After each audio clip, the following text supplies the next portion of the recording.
एवा पूजारी स्वामी कृष्ण जीवनदाजी स्वामी 12मी पुण्य तिथि निमित्ते एवं पूज्य नंदकिशोर स्वामी चतुर्थ स्मृति निमित्ते जारे आवु दिव्य ने भव्य श्रीमद भागवत कथानु आपणे जारे आयोजन कर्यु छे त्यारे अनेक भक्तोए भोलेनाथ की जय।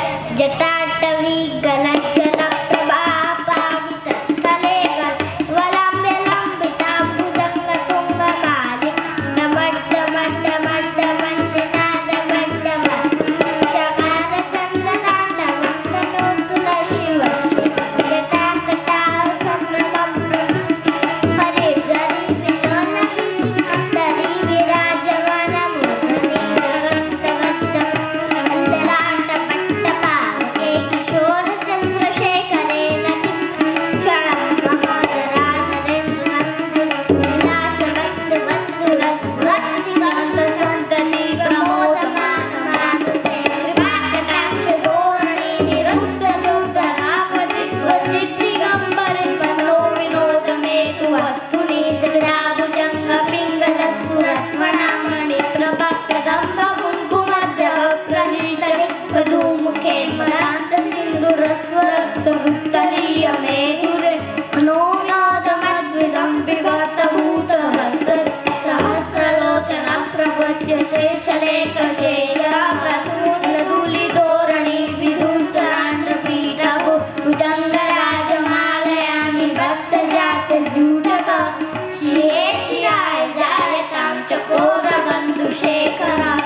शंभु पूजन परंपरी ततोस्ते तस्य स्थिरां रथ गजेन्द्र तुरंगयुक्ता लक्ष्मी सदैव सुखी प्रदाति शंभु इति स्थिरावणकं शीतांडवस्तोत्रं संपूर्णम्। वाह जोरदार तालीथी બંને બાળકોને આપણે વધારે પણ નાના બાળકોએ બહુ નિડર થઈને શિવ સ્તોત્રનો પાઠ કર્યો। ફરી એક વખત જોરદાર તાલીથી બંને બાળકોને વિનંતી ગુરુજી પાસે આવશે।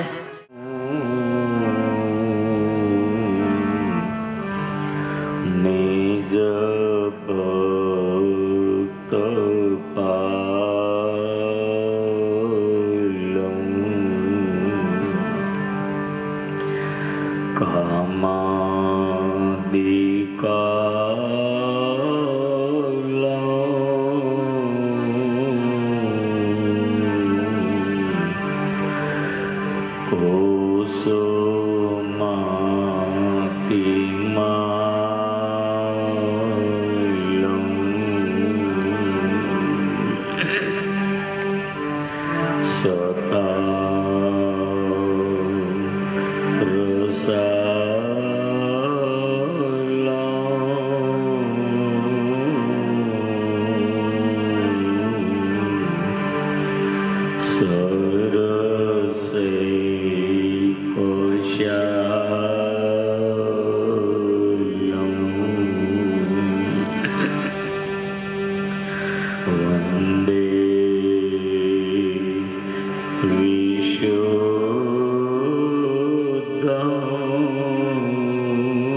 મંદહાસ રુચિરાનનાંબુજં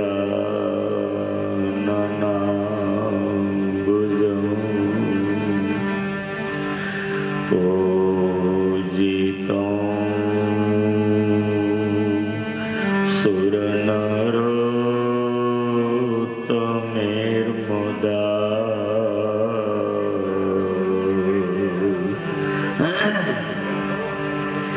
ધર્મનંદનમઃ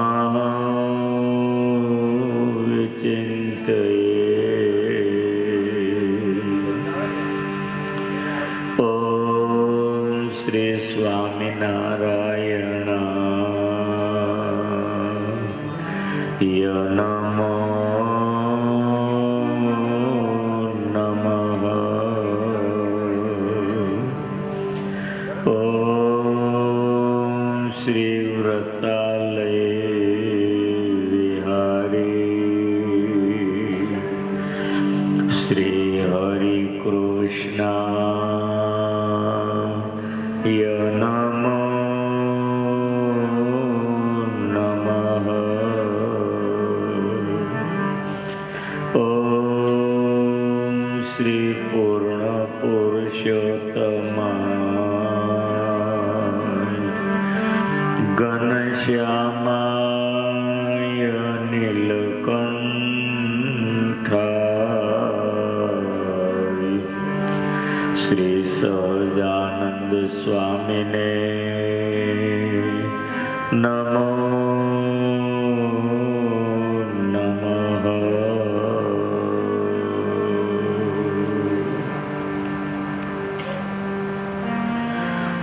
બોલો સ્વામિનારાયણ ભગવાનની જય.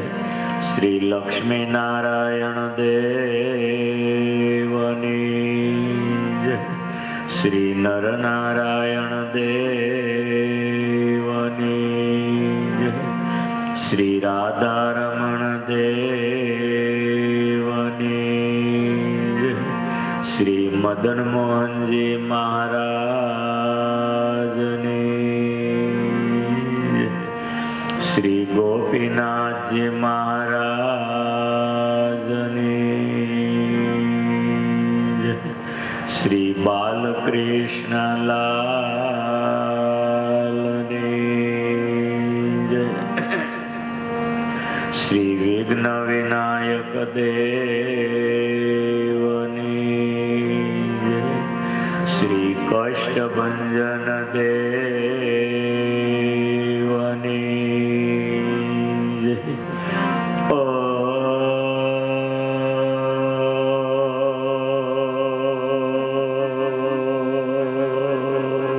નમઃ પાર્વતીપતયે હર હર મહાદેવ.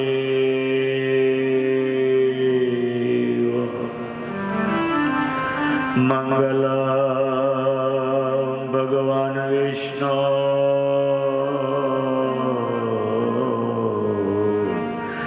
મંગલ ગરુડધ્વજ મંગલ પુંડરીકાક્ષ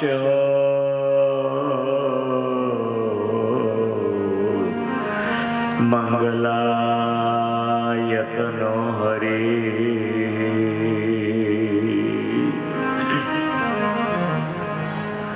ઈષ્ટદેવ ભગવાન સ્વામિનારાયણની અસીમ કૃપાથી આપણે સૌ ભગવાનના ચરિત્રો કહેવાને સાંભળવા ભેગા થયા છીએ. ભગવાનની કથા એ શરીરનો અને મનનો બે થાક ઉતારનારી કથા છે. ભગવાનની કથા એટલે માણસના પાપને બાળનારી પણ કથા છે. આ જગતમાં સમર્થ એક જ ભગવાન એવા છે જેનું ચરિત્ર ગાવાથી, જેનું નામ લેવાથી જેનું યશ ગાવાથી માણસના ગમે એવા પાપ બળી ભસ્મ થાય. અને એટલે જ કથા વાર્તાનો મોટો મહિમા છે. રામાયણમાં ભગવાનની કથા સાંભળવા હનુમાનજી ચિરંજીવી રહ્યા છે. ભાગવતમાં પૃથુ મહારાજાએ ભગવાનની પાસે કથા સાંભળવા 10,000 કાન માગ્યા છે. અને બહુ જન્મના પૂર્ણ હોય ને ત્યારે કથા વાર્તા સાંભળવા મળે. ભગવાનની કથા એ ભવ રોગની દવા છે. સત્સંગનો પાયો મજબૂત જો કરવો હોય તો માણસે કથાનું અવશ્ય શ્રવણ કરવું. વિહારી લાલજી મહારાજે હરિલીલામૃતમાં કહ્યું, સત્સંગનો કૃષ્ણ કથા જપાયો, તથાપિ જો તે નબળો જણાયો. સત્સંગ રૂપે શુભ જે હવેલી, પડી જવાની ગણવી જવેલી. એટલે ભાગવત કથા એનું બીજું નામ સત્સંગ કહેવાય છે. નારદજીએ સત્સંગ દ્વારા પોતાના જન્મનો આખો ઇતિહાસ કહ્યો છે. હું એક સામાન્ય ઘરમાં જન્મેલો, પણ મારી માના કહેવાથી સાધુનો સમાગમ કર્યો. પછી જો કે મારી માં ફરજામાં ગાય દોવા જાય સર્પ કરડે મૃત્યુ પામી,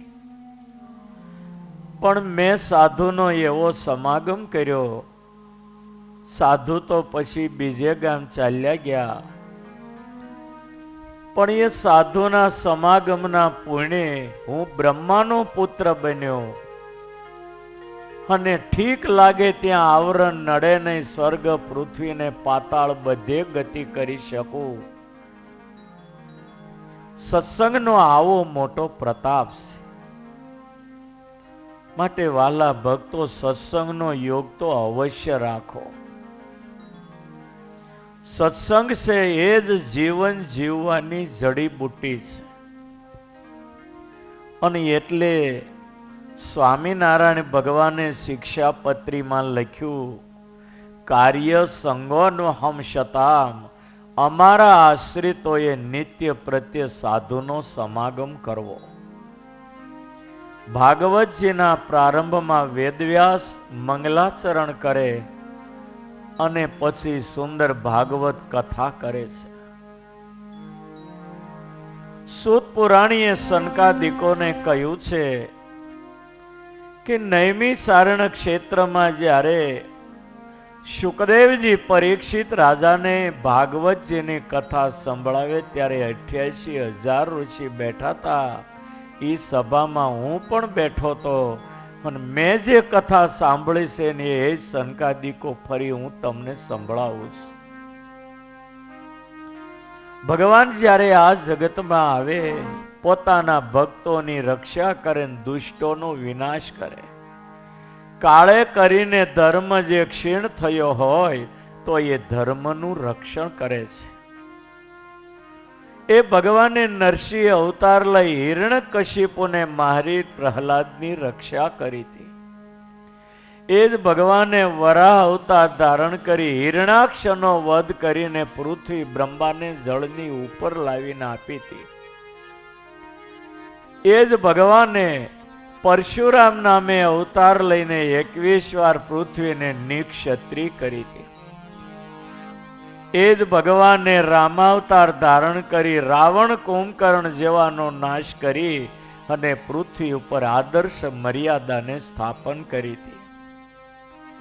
એ જ ભગવાને આ જગતની અંદર વામન અવતાર લઈ છળથી બલીને છેતરીને દેવતાઓને સ્વર્ગની અંદર સ્થિર કરીને રાખ્યા હતા. એ જ ભગવાને મત્સ્યાવતાર ધારણ કરીને પ્રલય કાળના સમયમાં નૌકામાં સત્યવ્રત રાજાને લઈ મત્સ્ય પુરાણ સંભળાવી અને સત્યવ્રત રાજાનું રક્ષણ કર્યું હતું. એ જ ભગવાને પીઠ ઉપર કચ્છાવતાર ધારણ કરી પીઠ ઉપર મંદ્રાસળ લઈ દેવોને માટે અમૃત સંપાદન કરવામાં સહાયરૂપ થયા હતા. આવા ભગવાનના અનેક અવતારો છે. જેમ સાગ સરોવરમાંથી અનેક નદીઓ નીકળે હે ભગવાનમાંથી અનેક અવતારો થાય અને પાછા એમાં લીન થાય છે. એતે સાંસ કલા પુંસ કૃષ્ણસ્તુ ભગવાન સ્વયં.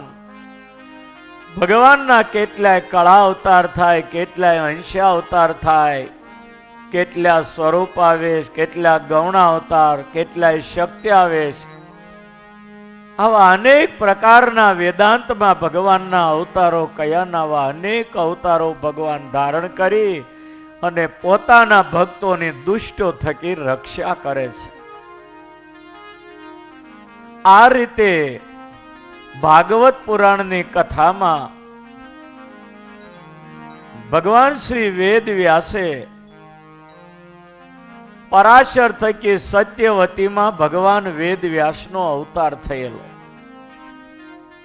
એકવાર પરાશર ઋષિ નદીના કિનારા ઉપર તપશ્ચર્યા કરે. સાંજના સમયે નદીના સામા કિનારે જવું મુનિ મહાન તપોધની.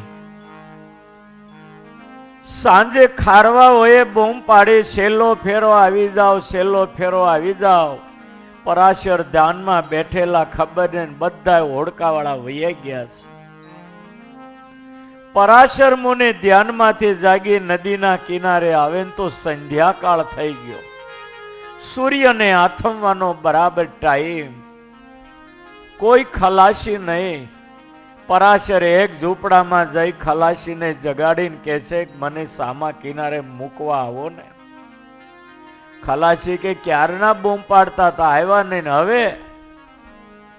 પરાશર બોલે છે કે મને મૂકવા આવો તો સારું. ખલાસી ના પાડે તો એની દીકરી મત્સ્યગંધા, જેનું બીજું નામ મહાભારતમાં સત્યવતી લખ્યું છે. અને એ મત્સ્યગંધાએ એના પિતાને કહ્યું બાપુજી મહાત્માને મૂક્યા ને હામા કિનારે, એમાં શું વાંધો આવે. ખલાસી બોલે તને દયા આવે તો મૂક્યા. હે ડીમનની દીકરી મત્સ્યગંધાએ હોડકું તૈયાર કર્યું. પરાશરને કે બેસી જાઓ. બરાબર સૂર્ય આથમવાનો ટાઈમ. અને આ મત્સ્યગંધાએ ધીરે ધીરે હોડકું ચલાવ્યું છે. અને જ્યાં નદીની હદ વચ્ચે હોડકું આવે સૂર્યનું પ્રતિબિંબ પડ્યું અને પેલી મત્સ્યગંધા બે હાથે વાંસને ચલાવે, નૌકાને ચલાવવા છાતી ઉપરનું કપડું પડી ગયું અને એના શરીર ઉપર પરાશરની નજર ગઈને કામથી વિહવળ થઈ ગયા. પેલી દયા કરીને સામા કિનારે મૂકવા આવે. પરાશર કામાતુર થયા અને બળજબરીથી એની હારે કામ ચેષ્ટા કરવા લાગ્યા, જેનાથી એ મત્સ્યગંધામાં ગર્ભ રહ્યો. સામા કિનારે પહોંચે ને પરાશરને પસ્તાવો થયો, કરે રે મારી જિંદગીનું તપ ઢોળાઈ ગયું. અતિ આજીજી કરે. નૌકામાંથી હામો કિનારો આવ્યો એટલે ઉતરીને પરાશર ભાગ્યા. મત્સ્યગંધાએ હાથ પકડ્યો કે હવે ક્યાં મને મૂકશો, હવે મારા ધણી થયા, હવે મને પાલવો. પરાશર બોલે થોડી વારના યોગે મારી આ પરિસ્થિતિ થઈ, કાયમ તારી ભેગા રહું, મારી શું દશા થાય. છતાંય પરાશર ભાગે છે ને ભાગતા ભાગતા વરદાન આપતા ગયા કે હું તને વર આપું, જ્યાં તારી કુખે જે જન્મ છે એ ભગવાનનો અવતાર છે. પરાશર ગયા ને મત્સ્યગંધા, જેનું બીજું નામ ભાગવતમાં સત્યવતી લખ્યું, અને એ સત્યવતી થકી ભગવાન શ્રી વેદ વ્યાસનો જન્મ થયો છે. ભગવાન શ્રી વેદ વ્યાસે આ જગતના જીવોના કલ્યાણને માટે એક વેદની રચના કરી. પછી નવરાશના ટાઈમે એક વેદમાંથી 4 વેદની રચના કરી. સામવેદ, ઋગ્વેદ, યજુર્વેદ અને અથર્વવેદ 4 વેદની રચના કરી. ભગવાન વ્યાસને થયું કળયુગના લોકો આ વેદને નહીં ભણી શકે. વેદનો અધિકાર માત્ર બ્રાહ્મણને હોય છે. પછી ભગવાન વેદ વ્યાસે 4 વેદમાંથી પુરાણોની રચના કરી. 17 પુરાણોની રચના કરી. તોય સંતોષ ન થયો. મહાભારત ઇતિહાસની રચના કરી. વ્યાસ બોલતા જાય, વૈશંપાયન મુનિ અને ગણપતિ જૈમિની લખતા જાય. લાખ શ્લોકનો મહાભારત ઇતિહાસ તૈયાર કર્યો. 17 પુરાણો લખ્યા. પણ ભગવાન વેદ વ્યાસને સંતોષ ન થયો. આ બધું કાર્ય એને કર્યું છે બદ્રીનારાયણથી 3 કિલોમીટર માના ગામનું, જે ભારતનું છેલ્લું ગામ માના ગામ. અને ત્યાં વ્યાસ ભગવાનની આજે પણ ગુફા મોજૂદ છે. જ્યાં ગણપતિ ગુફા ને જૈમિની ગુફાઓ છે, ત્યાં રહીને વ્યાસ ભગવાને 17 પુરાણોની એક ગુફાની અંદર રચના કરી છે. મહાભારતની રચના કરી તોય ભગવાન વેદ વ્યાસને સંતોષ ન થયો. મનમાં વિચાર આવે કે આટલું લખવા છતાં મને પોતાને સંતોષ ન થયો, તો આ ભારતની પ્રજાને વાંચીને સંતોષ ક્યાંથી થશે? અને એ સમ્યાપ્રાસ આશ્રમની અંદર ભગવાન વ્યાસ પોતાની ગુફામાં બેઠા બેઠા ચિંતામાં છે. આટલું કરવા છતાં મને સંતોષ નહીં, આનું કારણ શું? વ્યાસજી ચિંતામાં ઘેરાણા. હવે હાથી ખાડે પડે તો બીજો હાથી જ કાઢી શકે, બીજા તો કોણ એને કાઢે? વ્યાસજી ચિંતામાં ઘેરાણા એટલે ભગવાનનું મન કહેવાતા નારદજી આકાશ માર્ગે વીણા ઉપર નારાયણના નામનો જપ કરતા કરતા એ ગુફામાં પહાડ ઉપર ઉતર્યા. ભગવાન વેદ વ્યાસની સામે આવીને બોલે કે વ્યાસજી, તમે તો ભગવાનના એક અંશા કળા અવતાર, તમે ચિંતાતુર કેમ દેખાવ છો? વ્યાસજી નારદને કહે છે કે નારદજી, મારી ચિંતાનું કારણ હું શોધું છું પણ મને મળતું નથી. મારી ચિંતાનું કારણ મને જડતું નથી. નારદજી બોલે કે વ્યાસજી, ઢૂહા ખાંડે ને એમાંથી કશું ન મળે. પાણીમાં સવારથી સાંજ સુધી વલવણું કરો, એમાંથી માખણ ન મળે. સવારથી સાંજ સુધી સૂતા સૂતા આકાશને ચાટો, એમાંથી ખાટો ખારો સ્વાદ ન મળે. તમે 17 પુરાણો, મહાભારત ઇતિહાસ અને 4 વેદની રચના કરી, પણ તત્વથી જે ભગવાનના સ્વરૂપનું વિવરણ જે વ્યવસ્થિત એક સાથે કરવું જોઈએ ને તમે ક્યાંય કર્યું નથી. માટે મારી તમને આજ્ઞા સમયે એક તમે શ્રીમદ ભાગવત પુરાણની રચના કરો. બહાર નહીં શોધતા અંતરની અંદર ભગવાનને ધારો અને તમને જે હુજે એ લખવા માંડો. પણ ભાગવતની રચના કરો. આ પુરાણોમાં બીજે ભગવાનની કથા લખી, પણ જુદો જુદો યશ વિખાઈ ગયો. એક પુરાણ એવું કરો એમાં ભગવાન વાસુદેવના યશનું વર્ણન, તમને પૂર્ણ શાંતિ થશે. પછી ભગવાન શ્રી વેદવ્યાસ નારદજી ગયા પછી એ ગુફામાં સમ્યપ્રસ આશ્રમમાં બેસી ભગવાનને હૃદયમાં ધારીને લખવા માંડ્યા. 18,000 શ્લોકની ભાગવત સંહિતા લખીને તૈયાર કરી. ભગવાન વ્યાસ વિચાર કરે કે આ ભાગવત તો લખ્યું, આ કોને ભણાવું, કોણ આનો પ્રચાર કરે? એ વખતે વ્યાસ પત્નીના ઉદરમાં શુકદેવજી હતા અને એ શુકદેવજી માતાના ઉદરમાંથી બહાર નથી આવતા. સિદ્ધ યોગી હતા. એને એમ કે માના ઉદરમાંથી બહાર જઈશ ને તો ઈશ્વરની માયા મને વળગી જશે. એટલે સુખદેવજી જન્મ નથી લેતા. અને 12 વર્ષ સુધી માતાના ઉદરમાં રહ્યા, પણ માને એક રતીવા પીડા નથી થતી. અને 12 વર્ષે ભગવાનને કહ્યું કે તમારી માયા હાંકેલી લો ને 1 મિનિટ થોડી વાર તો હું જન્મ લઈ લઉં. ભગવાન કે મારે કેમ માયા હાંકેલવી? માયાથી તો આખું જગત હાલે છે. લીપ બંધ થાય તો ઉપર નીચે કેમ જાવું? હું જો માયાને હાંકેલી લઉં ને તો જગતનું આખું સ્ટેપ પડી જાય. સુખદેવજી બોલે થોડી વાર એક ગાયના શિંગડા ઉપર રાયનો દાણો રહીને એટલી વાર માયા હાંકેલી લો તો હું જન્મ લઈ લઉં. એટલી વાર ભગવાને માયા હાંકેલી અને એટલામાં જે જન્મ્યાની બધા મહાન સિદ્ધ યોગી થયા અને 9 લખા પર્વત ઉપર 9 લાખ હતા એ. અને સુખદેવજીએ એ સમયમાં જન્મ લીધો અને એ જન્મ લીધા પછી જન્મતાની સાથે ભાગવા માંડ્યા. વ્યાસ ભગવાને આ શ્લોક ભાગવતમાં પહેલો લખ્યો. યમ પ્રવ્રજંત મનુપેતન પેત ક્રોત્યં દૈપાયનો વિરહ કાતરયા જુહાવ. સુખદેવજી જન્મતાની સાથે જંગલમાં ભાગવા લાગ્યા. એ વખતે ભગવાન વેદવ્યાસે પાછળ દોટ કાઢી. હે પુત્ર કહેતા વ્યાસજી પાછળ દોડ્યા. આગળ સુખદેવને પાછળ વ્યાસ. 12 વર્ષની ઉંમરે યુક્ત સુખદેવજી જન્મ્યા છે. ઘોર જંગલમાં વ્યાસ પાછળ દોડે. હે પુત્ર કરતા જાય.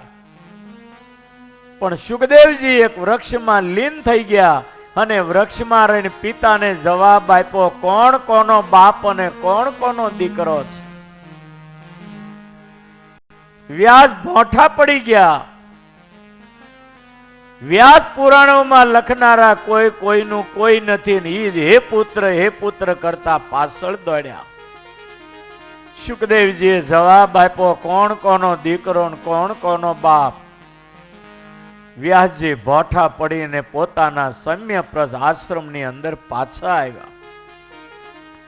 ચિંતામાં ઘેરાણા છે કે હવે મારે આ ભાગવત પુરાણ ભણાવવું કોને? સુખદેવજી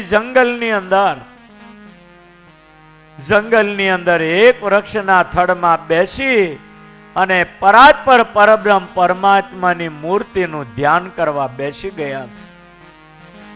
મૂર્તિનું ધ્યાન કરે. આ બાજુ વ્યાસના શિષ્યો સવારમાં પુષ્પ લેવા માટે બગીચામાં જાય. જે વૃક્ષના થડમાં સુખદેવજી બેઠા ને એ વૃક્ષના ફૂલ તોડતા જાય અને વ્યાસના શિષ્ય વ્યાસે જે સારા શ્લોક ભણાવ્યા ને એ બોલતા જાય. બરહા પીડા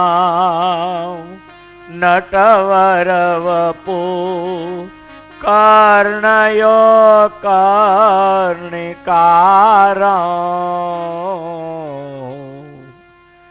આવા સુંદર બાલકૃષ્ણ ભગવાનની મૂર્તિના વર્ણનના શ્લોક બોલતો જાય વ્યાસ ભગવાનનો શિષ્ય અને ઝાડવેથી પુષ્પ તોડે અને એ જ વૃક્ષના થડમાં સુખદેવજી ધ્યાનમાં બેઠા છે. અને આ વ્યાસ શિષ્ય જે આ શ્લોક બોલે અને સુખદેવજીના કાને પડે ને સુખદેવજીનું ધ્યાન છૂટી ગયું છે. ઓહો, જે મૂર્તિને હું સતત હૃદયમાં ધારીને ધ્યાન કરું એનું આટલું સુંદર વર્ણન કોણે કર્યું? સુખદેવજી ધ્યાનમાંથી જાગી ગયા અને વ્યાસના શિષ્યનો હાથ પકડ્યો. બોલે, આ શ્લોક તમને કોણે ભણાયો? વ્યાસના શિષ્ય બોલે, સુખદેવજી, આ તમારા પિતા વ્યાસે મને આ શ્લોક ભણાયો છે. એમ? આવા કેટલાક શ્લોક? વ્યાસનો શિષ્ય બોલે, આવા તમારા બાપુજીને 18,000 શ્લોક આવડે છે. સુખદેવજી બોલે, મને ભણાવે? વ્યાસના શિષ્ય બોલે, તમારા બાપુજી તમારી જ રાહ જોઈ રહ્યા છે. એ ચિંતામાં છે મારે આ ભાગવત ભણાવવું કોને? તમે જાઓ તો બાપુજી રાજી થશે ને તમને આ ભાગવત ભણાવશે. અને એ વખતે સુખદેવજી ભગવાન વેદ વ્યાસની પાસે આવ્યા છે. પગ પકડીને બોલે, પિતાજી મને આ ભાગવત ભણાવો. ભગવાન વ્યાસ ખૂબ રાજી થયા અને વ્યાસ ભગવાને પોતાના પુત્ર સુખદેવજીને આ ભાગવત ભણાવ્યું છે. ભગવાન વ્યાસે કહ્યું, બેટા હું લખી શક્યો પણ આનો પ્રચાર નહીં કરી શકું. મેં તને આ ભાગવત ભણાવ્યું. સુપાત્ર કોઈ સેવક મળે ને એને તું આ ભાગવત ભણાવજે.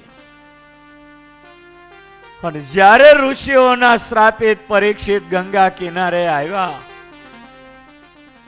88,000 ઋષિઓની આગળ કરેલું પાપ જાહેર કર્યું. હું ઋષિનો અપરાધી છું. 7 દિવસમાં મારું મૃત્યુ 7 દિવસમાં મારું મૃત્યુ સુધરે ને એવો ઉપાય બતાવો. 88,000 ઋષિઓ દાઢી ઉપર હાથ ફેરવીને બોલે, જિંદગી પૂરી થવાવી તોય અમને ખબર નથી ક્યારે અમારો મોક્ષ થાય અને તમારે 7 દિવસમાં મોક્ષ જોઈએ આ વાત શક્ય નથી. પણ એ વખતે પરીક્ષિત રાજા આકાશ તરફ દ્રષ્ટિ કરી ભગવાનને હાથ જોડીને પ્રાર્થના કરે, પ્રભુ હું ગુનેગાર છું. ગુનેગારને દંડ હોય, ગુનેગારને ફાંસી ન હોય. હું ગુના કબૂલ કરું, મેં ઋષિનો અપરાધ કર્યો. 7 દિવસમાં મારું મૃત્યુ સુધરે ને એવો કોઈ મને ઉપાય બતાવો. કોઈ એવા સત્પુરુષનો મને યોગ આપો. અને એ વખતે ભગવાન શ્રી નારાયણે સુખદેવજીને કહ્યું છે, જાઓ સુખદેવજી, લાયકાત વાળો સેવક તમારી રાહ જુએ છે. આકાશ માર્ગે સુખદેવજી આવે અને સુખદેવજી પછી 88,000 ઋષિઓની સભામાં પરીક્ષિત રાજાને આ ભાગવત ભણાવે છે. આ ભાગવતની કથા એ 9 સ્કંદની કથા છે ને 10મા સ્કંદની લાયકાતા કેળવવાની કથા છે. 9 સ્કંદની અંદર સૂર્ય અને ચંદ્ર વંશમાં થયેલા રાજાઓ, ઋષિઓ અને ભક્તોના ઇતિહાસો છે. પછી 10મા સ્કંદની અંદર ભગવાન કૃષ્ણની લીલા, એ લીલાનો સાગર છે. બહુ સુંદર આ ભાગવતજીની કથા. પરીક્ષિત રાજા એને સુખદેવજીને મેળાપ કઈ રીતે થયો? સનકાદિકોએ સૂતજીને આ પ્રશ્ન કર્યો છે કે પરીક્ષિત તો હસ્તિનાપુરના રાજા અને સૂત પુરાણી તો જંગલમાં રહેનારા, આ બેને સંવાદ થયો ક્યાંથી? પ્રથમ સ્કંદના 12મા અધ્યાયની અંદર પરીક્ષિત જન્મની કથા આવે છે. ભારતીય લડાઈની સમાપ્તિનો સમય એ જ ભાગવતજીના પ્રારંભનો સમય છે. ભારતીય લડાઈ જ્યારે થઈ અને એ વખતે 18મા દિવસે ભીમની ગદાના પ્રહારોથી દુર્યોધનના સાથળો ફાટી ગયા છે. 18મે દિવસે પાંડવોનો દિગ્વિજય થયો છે. દુર્યોધન લોહીના ખાબોશિયાની અંદર હાથળ ફાટી ગયેલા તરફડિયા મારે છે. આકાશમાં રહેલા સૂર્યા દુર્યોધનની કફોડી દશા ન જોઈ શક્યા ને ધીરે ધીરે પશ્ચિમ અસ્તાચળમાં ઉતરી ગયા. ધીરે ધીરે રાત્રિ અંધાર પછેડો પાથરવા લાગી. અને એ સમયે અશ્વત્થામાં ઘૂમતો જ્યાં દુર્યોધન લોહીના ખાબોશિયામાં તરફડિયા મારે ત્યાં આવે છે. અશ્વત્થામાં બોલે, મિત્ર દુર્યોધન, તારી આ કફોડી દશા તું હવે જીવવા લાયક નથી. હવે તું તારા શરીરમાંથી પ્રાણને તિલાંજલિ આપી દે. દુર્યોધન બોલે, મિત્ર મારા શરીરમાંથી મારો પ્રાણ નહીં નીકળે. અશ્વત્થામાં બોલે, કેમ? બોલે, જ્યાં સુધી પાંડવો જીવતા છે ત્યાં સુધી મારા શરીરમાંથી પ્રાણ નહીં નીકળે. પાંડવોનું મૃત્યુ સાંભળું તો મારો પ્રાણ છૂટે. અશ્વત્થામા બોલે, દુર્યોધન હું તારો મિત્ર, અત્યારે દગો કરી રાત્રિએ છાવણીમાં સૂતેલા પાંડવોના માથા કાપીને તને બતાવું છું. આ બાજુ 18મા દિવસે પાંડવોનો વિજય થયો. છાવણીની અંદર પાંડવો આખો દિવસના લડીને થાકેલા સૌ નિદ્રા દેવીના ખોળામાં પોઢેલા છે. આજે વિજયને કારણે 18મે દિવસે સૌને ઊંઘ સારી આવી. છાવણીમાં બધાય સૂતા છે. એક બાજુ દ્રૌપદી સૂતા, પાંડવો સૂતા, અને શેડા ઉપર ભગવાન દ્વારકાધીશ સૂતા છે. રાત્રિનું અંધારું છે. અશ્વત્થામા ખડગ લઈને છાવણીમાં આવ્યો છે. 5 પાંડવો સૂતેલા. અશ્વત્થામા આવે ને એ પેલા દ્વારકાધીશ જાગી ગયા. ભગવાન પોતાના ભક્તની બહુ ચિંતા કરે છે. અશ્વત્થામા છાવણી લઈને, ખડગ લઈને છાવણી તરફ આવે. દ્વારકાધીશ જાગી ગયા. 5 પાંડવોને રાતના 1 વાગે ઠોહો મારીને જગાડ્યા છે. 5 પાંડવો જાગે. જો કે પેલા દ્રૌપદીના 5 બાળકોને જગાડ્યા. કે હું કામ જગાડો, ઊંઘ આવે, હુવા દ્યો રે. ભગવાન કે હુઈ રહો. 5 બાળકો હુતા રહ્યા અને પાંડવોને ઠોહા મારીને જગાડ્યા. 5 પાંડવો જાગ્યા તરત બોલે, પ્રભુ શી આજ્ઞા? ભગવાન બોલે, ચાલો અત્યારે ગંગા કિનારે જવું છે. 5 માંથી એક નહીં બોલતા કે રાતનો 1 વાગ્યો, અત્યારે શું ગંગાએ લેવાનું છે? પણ ભગવાનને ભરોસે જીવનારા એટલે તો એનો સારથી બનીને રથ હાંક્યો છે. દ્વારકાધીશની સાથે 5 પાંડવો ગંગાના કિનારા તરફ જાય. આ બાજુથી છાવણીની બહાર ભગવાન પાંડવોને લઈને ગંગા કિનારે જાય ને આ તરફથી પેલો અશ્વત્થામા ખડગ લઈને આવ્યો છે. અર્જુનની આંખો અંજાઈ ગઈ. બોલે, પ્રભુ આ શું આવે છે? ભગવાન બોલે, અશ્વત્થામાએ આ બ્રહ્માસ્ત્ર છોડ્યું. તમે હવે નારાયણ મંત્ર ભણીને નારાયણાસ્ત્ર છોડીને બ્રહ્માસ્ત્રનો નાશ કરો. નારાયણનો મંત્ર ભણીને અર્જુને ગાંડી ઉપર ચડાવીને જ્યારે નારાયણાસ્ત્ર છોડ્યું, બ્રહ્માસ્ત્રના તલ જેવા ટુકડા કરી ઓગાળી નીચે નાખી દીધું. દ્વારકા નારે રથ ચલાવી દોડાયો. જ્યાં અશ્વત્થામા ભાગતો જાય નજીક રથ આવ્યો. અર્જુને જે રથમાંથી ટેકડો માર્યો અને બોચીએ પેલા અશ્વત્થામાને પકડી લીધો, ઢસડીને નાખ્યો રથમાં. ભગવાને કે ચાલો સતી પાસે રથ લઈ લ્યો. દ્રૌપદી પાસે રથ લાવે. અને એ વખતે અર્જુને હાથ પકડીને ઢસડીને અશ્વત્થામાને નાખ્યો નીચે. ડાબે હાથે અશ્વત્થામાનો હાથ પકડ્યો, જમણા હાથમાં ખડગ લઈને અર્જુન મારવા જાય. સતી દ્રૌપદી વચ્ચે પડી ના પાડે, સ્વામીનાથ એ બ્રાહ્મણ છે, બ્રાહ્મણને ન મરાય. બ્રાહ્મણ ગમે એવો ગુનેગાર અવૈધ્ય છે.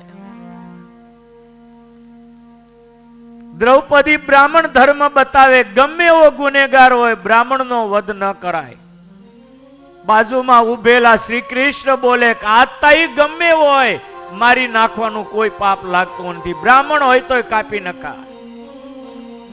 પારકી સ્ત્રી, પારકી ભૂમિ, પારકું ધનનું અપહરણ કરે, આવા 6 પ્રકારના દોષ વાળાને આતતાઈ કહેવાય.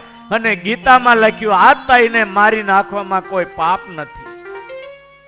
ભગવાન બોલે, પાર્થ 5 દીકરાનો હત્યારો હાથમાં આવ્યો, શું જોઈ રહ્યો? ઘા કર.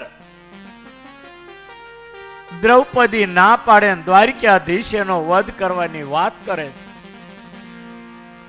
સતી દ્રૌપદી બોલે, સ્વામીનાથ મારા 5 દીકરા મેર્યા, કેવું દુઃખ થાય ને એ મારો આત્મા જાણે છે. મારા ગયેલા 5 દીકરા હવે જીવશે નહીં, પણ તમે જો એને મારી નાખશો અશ્વત્થામાને, તો એની માં ગૌતમી એક દીકરાના સહારે જીવે છે. અશ્વત્થામાને મારી નાખશો તો ગૌતમી માથા પછાડીને મરશે અને એની હાય લાગશે નહીં, તમને હકે જીવવા નહીં દે. બીજી વાત, સ્વામીના જૂના દિવસો તમે યાદ કરો. જે દિવસે તમને કોઈ કુટિયામાં હંગરવા તૈયાર નહોતો, તેથી અશ્વત્થાના બાપ ધોરણે કુટિયામાં રાખીને તમને બાણ વિદ્યા ભણાવી, અને એ બાણ વિદ્યાનો ઉપયોગ આજે તમે એના દીકરાને મારવામાં કરશો. આ વાત સાંભળી ત્યારે દ્વારકાનાથનું મસ્તક નમી ગયું. સતી, તમને ધન્ય છે. અર્જુન બોલે, પણ પ્રભુ મારી પ્રતિજ્ઞા, અશ્વત્થામાને ન મારો ત્યાં સુધી હું સતીના આંસુડા નહીં લૂછું. મારી પ્રતિજ્ઞાનું શું? ભગવાન બોલે, બ્રાહ્મણને માટે અપમાન છે ને મરણ કરતા ખતરનાક. અપમાન કરો એટલે તમારી પ્રતિજ્ઞા સત્ય. પણ એ વખતે ભીમસેન બાજુમાં તૈયાર જ ઉભા હતા. ભીમસેન બોલે, એ તમારું કામ નહીં. દોડીને અશ્વત્થામાને પકડી અને માથા ઉપર જે મણી હતો ચિરંજીવી પણાનો, એ વાળ સાથે મણી ખેંચી લીધો અને 2 લાત મારીને ગલોટિયા ખવડાવીને કાઢી મૂક્યો. જા હરામખોર. અશ્વત્થામાં 2-3 ગલોટિયા ખાઈ જીવ લઈને ભાગ્યો. ત્યાંથી જતા જતા બોલતો ગયો, આના કરતા મને મારી નાખ્યો હોત તો સારું. જીવ લઈને ગયો. હજી એ પૃથ્વી ઉપર જીવતો અને માથામાં જીવડા પડેલી હાલતમાં સૂર્ય ચંદ્ર તપે ત્યાં સુધી વ્યાસ પાસેથી એને વરદાન લીધું. સૂર્ય ચંદ્ર ત્યાં સુધી એ ચિરંજીવી છે. 5 બાળકોની હત્યાનું પાપ એને સૂર્ય ચંદ્ર તપે ત્યાં સુધી આ પીડા ભોગવવાની રહી. અશ્વત્થામા ત્યાંથી ગયો. આ બાજુ 5 પાંડવો દ્વારકાધીશ, દ્રૌપદી, કુંતા, 5 દીકરાઓના અગ્નિ સંસ્કાર કર્યા છે. ત્યાર પછી દિગ્વિજય મળી ગયો. દ્વારકાધીશે ધર્મરાજ યુધિષ્ઠિરનો હસ્તિનાપુરની ગાદી ઉપર અભિષેક કર્યો છે. ધર્મરાજ યુધિષ્ઠિર પુત્રની જેમ પ્રજાનું પાલન કરવા લાગ્યા છે. ધર્મિષ્ઠ રાજા હોય તો પ્રજા ક્યારે દુખી ન થાય. કહેવાય છે ધર્મરાજ યુધિષ્ઠિર ગાદી આવ્યા ને પછી ગાયો મબલક દૂધ આપવા લાગી, પૃથ્વી મબલક પાક આપવા લાગી, અને દેવતાઓ જરૂર પૂરતો વરસાદ કરે. કોઈ પ્રજા ધર્મરાજના શાસનમાં દુખી નથી, સર્વ પ્રકારે સુખી છે. અને આ રીતે ધર્મરાજ પુત્રની જેમ પ્રજાનું પાલન કરે છે.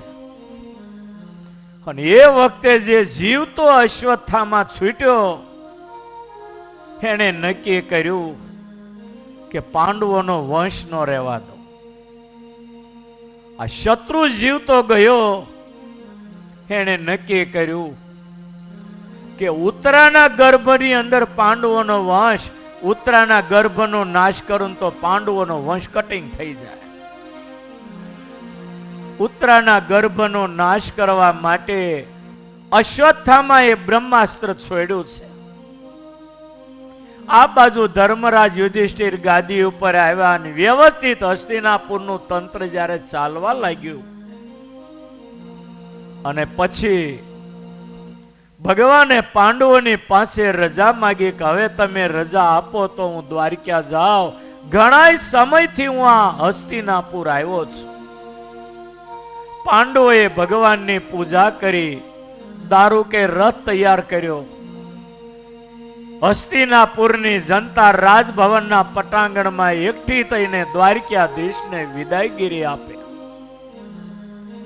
પાંડવો પાછળ છે, દ્વારકાધીશ આગળ. પાંડવોએ પૂજા કરીને પછી ભગવાન મહેલના પગથિયા ઉતરે. દારૂ કે ચોકમાં રથ તૈયાર કર્યો. લાખોની સંખ્યામાં હસ્તિનાપુરની જનતા વળાવવા માટે ઊભી છે.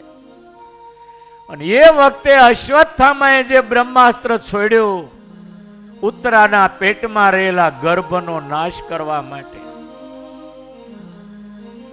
અને દ્રૌપદીના પુત્ર વધુ થાય. ઉત્તરા દ્રૌપદીએ પુત્ર વધુમાં સંસ્કાર રહેલા, બેટા જે દિવસે દુઃખના દિવસો આવે કોઈને શરણે ન જતા દ્વારકાધીશનું શરણું લેવું.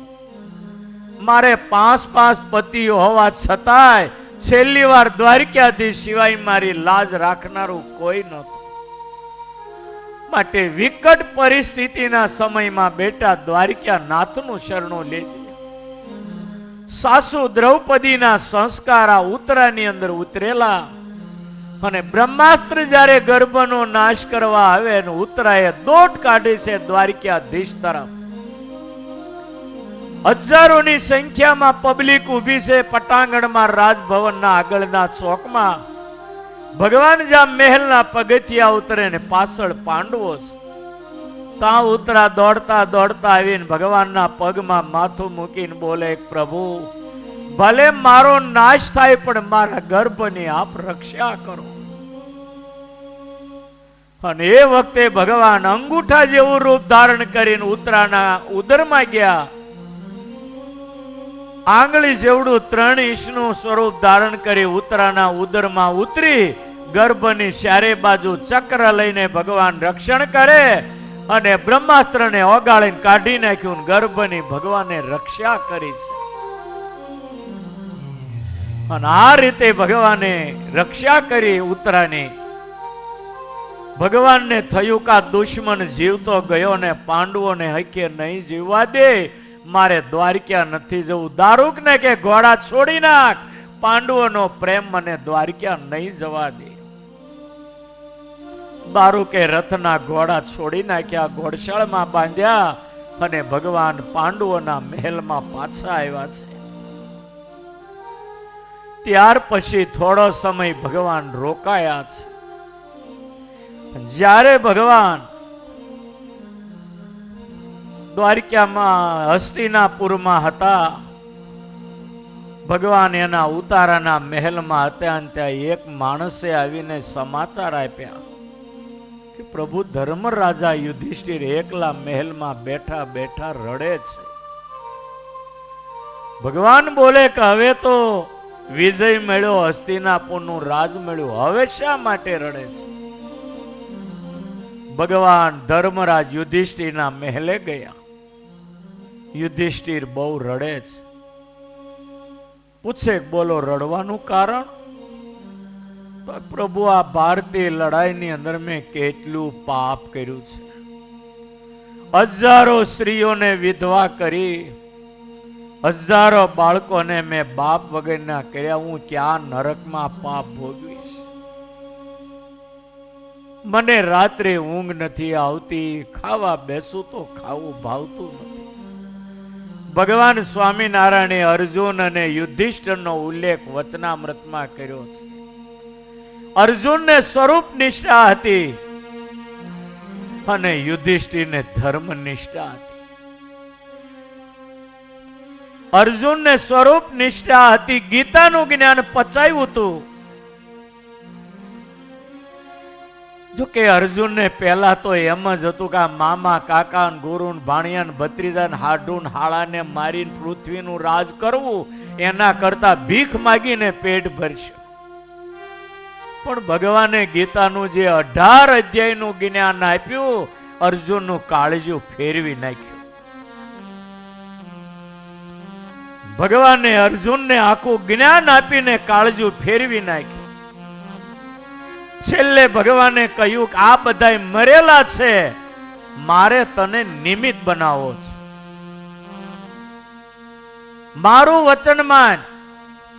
અહમ ત્વામ સર્વ પાપેભ્યો મોક્ષયિષ્યામિ મા શુચ. સર્વ ધર્માન પરિત્યજ્ય મામેકમ શરણં વ્રજ. તારા મનના ગોખેલા ધર્મ, કાકાને ન મરાય, મામાને ભાણિયાને ભત્રીજાને હાડુને હાળાને ન મરાય, આ તારા મનના ગોખેલા બધા ધર્મ છોડી દે. સર્વ ધર્માન પરિત્યજ્ય મામેકમ શરણં વ્રજ. મારે એકને શરણે આવી જા, હું તને પાપથી મુકાવીશ. અને પછી અર્જુનને ગાંડવ લીધો, 18 દિવસમાં કતલ કરી નાખી. અને ભગવાનને અર્જુનને માનપત્ર આપ્યું કે મારો અર્જુન નિષ્પાપ છે. આટલી લોહીની નદીઓ ચલાવી અને ભગવાને માનપત્ર આપ્યું, મારો અર્જુન નિષ્પાપ છે. કારણ કે ભગવાનના ભરોસા ઉપર હતા. યુધિષ્ઠિરને એવો ભરોસો ભગવાન ઉપર નહોતો. યુધિષ્ઠિર બહુ રડે છે. ભગવાન ઘણું સમજાવે, તમને પાપ ન લાગે, મારા વચનથી તમે લડાઈ કરી, તમે ઈરાદાપૂર્વક ક્યાં લડાઈ કરી, મારા આગ્રહથી લડાઈ કરી, તમને જરાય પાપ ન લાગે. ઘણું કીધું છતાં યુધિષ્ઠિર અર્જુનની જેવા નિસંશય ન થયા. પછી ભગવાનને થયું કે હવે આને બાણશૈયા ઉપર ભીષ્મ દાદા હુતા છે ને ત્યાં લઈ જાઓ. અને એને બાણશૈયા ઉપર ભીષ્મ દાદા હુતા ત્યાં લઈ જાય. 5 પાંડવો, કુંતાજી, સતી દ્રૌપદી અને ભગવાન દ્વારકાધીશ બધાય કુરુક્ષેત્રમાં જ્યાં બાણશૈયા ઉપર ભીષ્મ દાદા હુતા ત્યાં લાવ્યો. ભગવાનને થયું ભીષ્મ દાદા સમજાવશે ને તો જ આને આંખ ઉગડશે. ભીષ્મની પાસે લાવે અને ભીષ્મ દાદાને ઝંખના હતી કે ભગવાને મને વચન આપ્યું છે ને મારા મૃત્યુ કાળે મને દર્શન દેવા આવશે જ.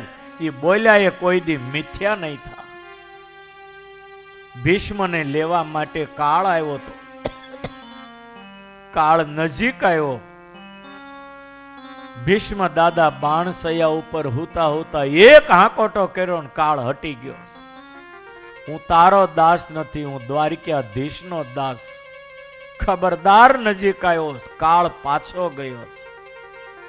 ભીષ્મની ઈચ્છા હતી મારે ઉત્તરાયણના પૂર્ણ કાળમાં જ પ્રાણ છોડવો છે, અને એ સમયે મારો દ્વારકા વાળો મને દર્શન દેવા આવે પછી જ પ્રાણ છોડવા. પાંડવો કુંતા દ્રૌપદીને લઈને દ્વારકાધીશ આવે છે. ભગવાન દ્વારકા જતા રોકાણા.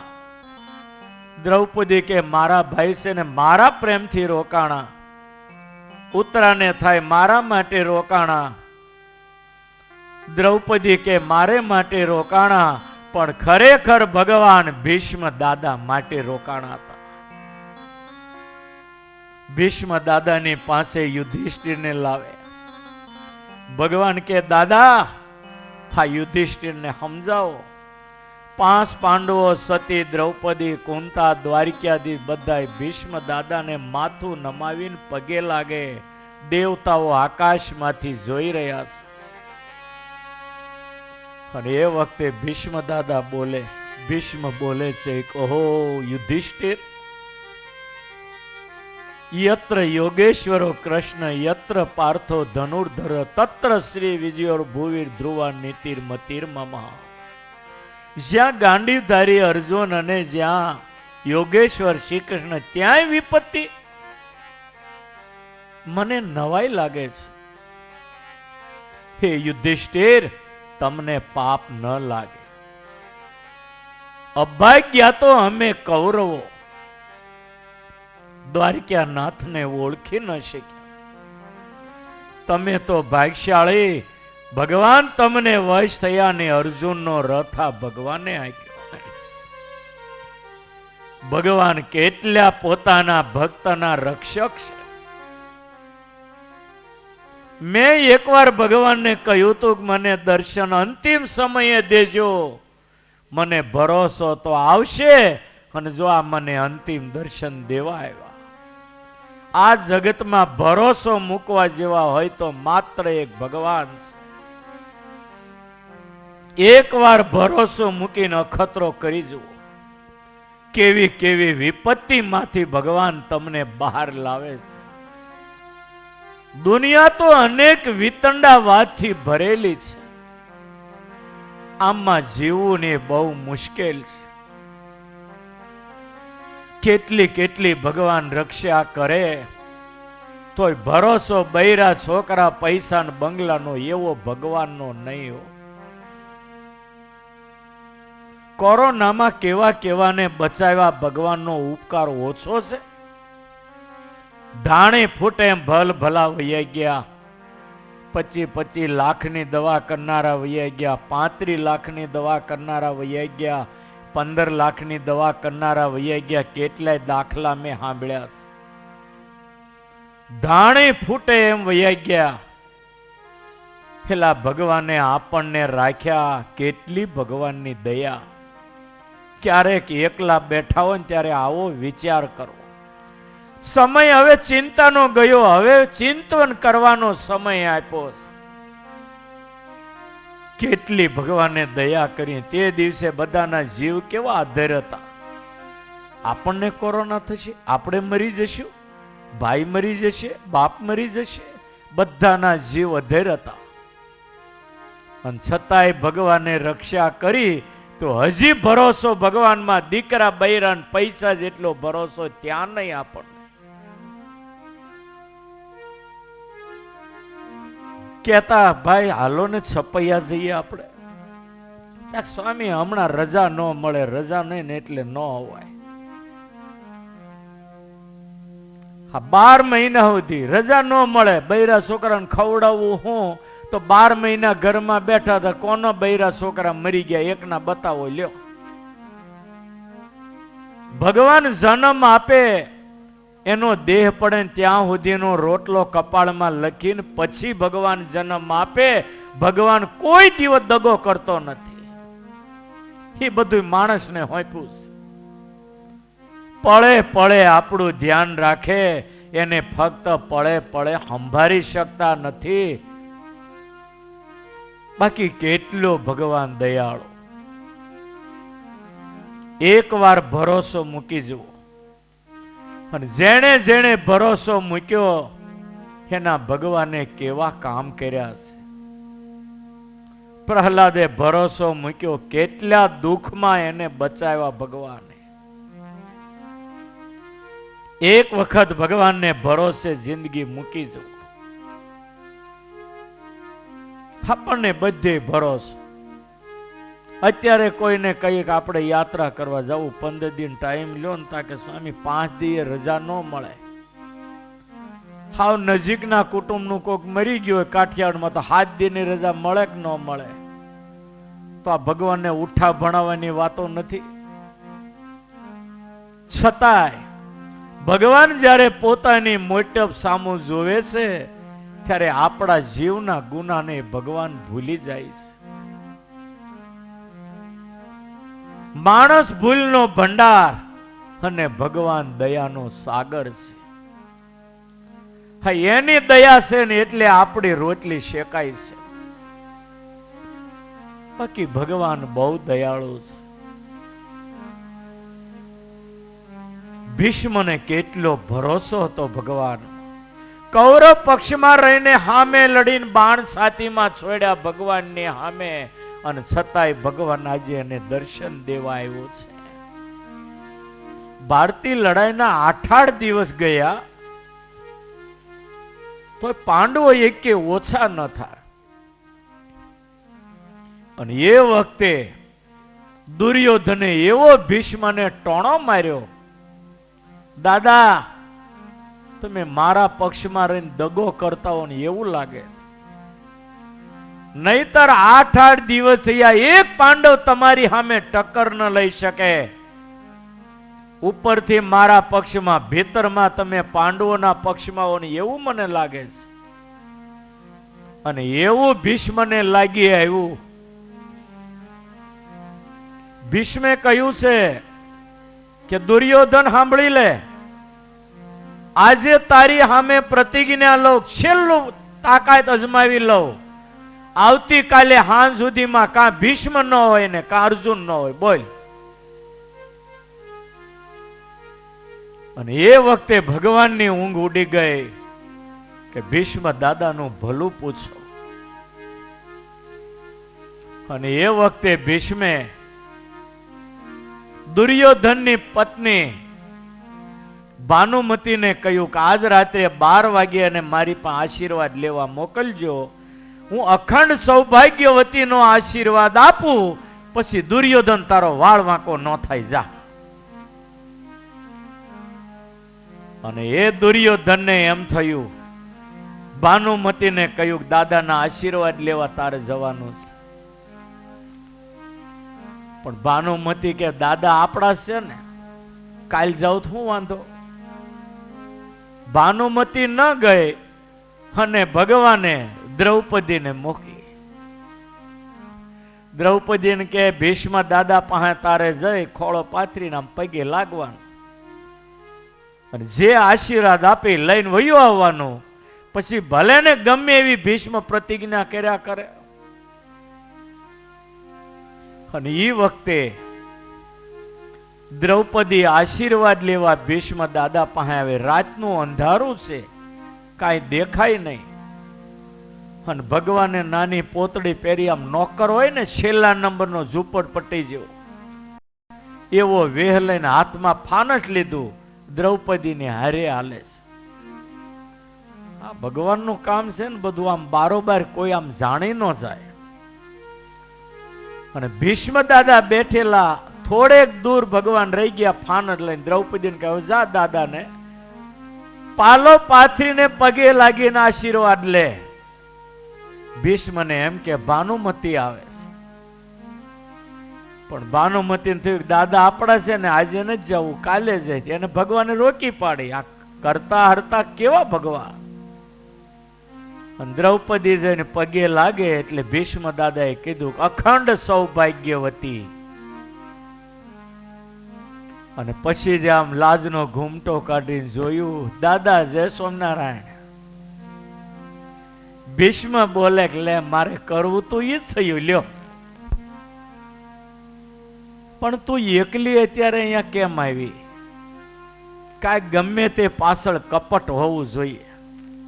તું એકલી આવ નહીં, અને તને મોકલનાર કોક છે ખરો તારી પાસે. કોણ તને લઈને આવ્યું? સાચું બોલ. મારો નોકર આવ્યો. તારા નોકર નહીં, હા તો દુનિયાના નોકરનો બાપ આવ્યો એવું મને લાગે છે. ક્યાં છે? તા કે આમ અંધારામાં ફાનસ લઈને ઉભો. ભીષ્મ દાદા આ ત્યાં જાય છે અને ટૂંકી પોતળીમાં ભગવાન જગતનો નાથ ઉભેલો. ભીષ્મ આવીને પગે લાગે. દાદા.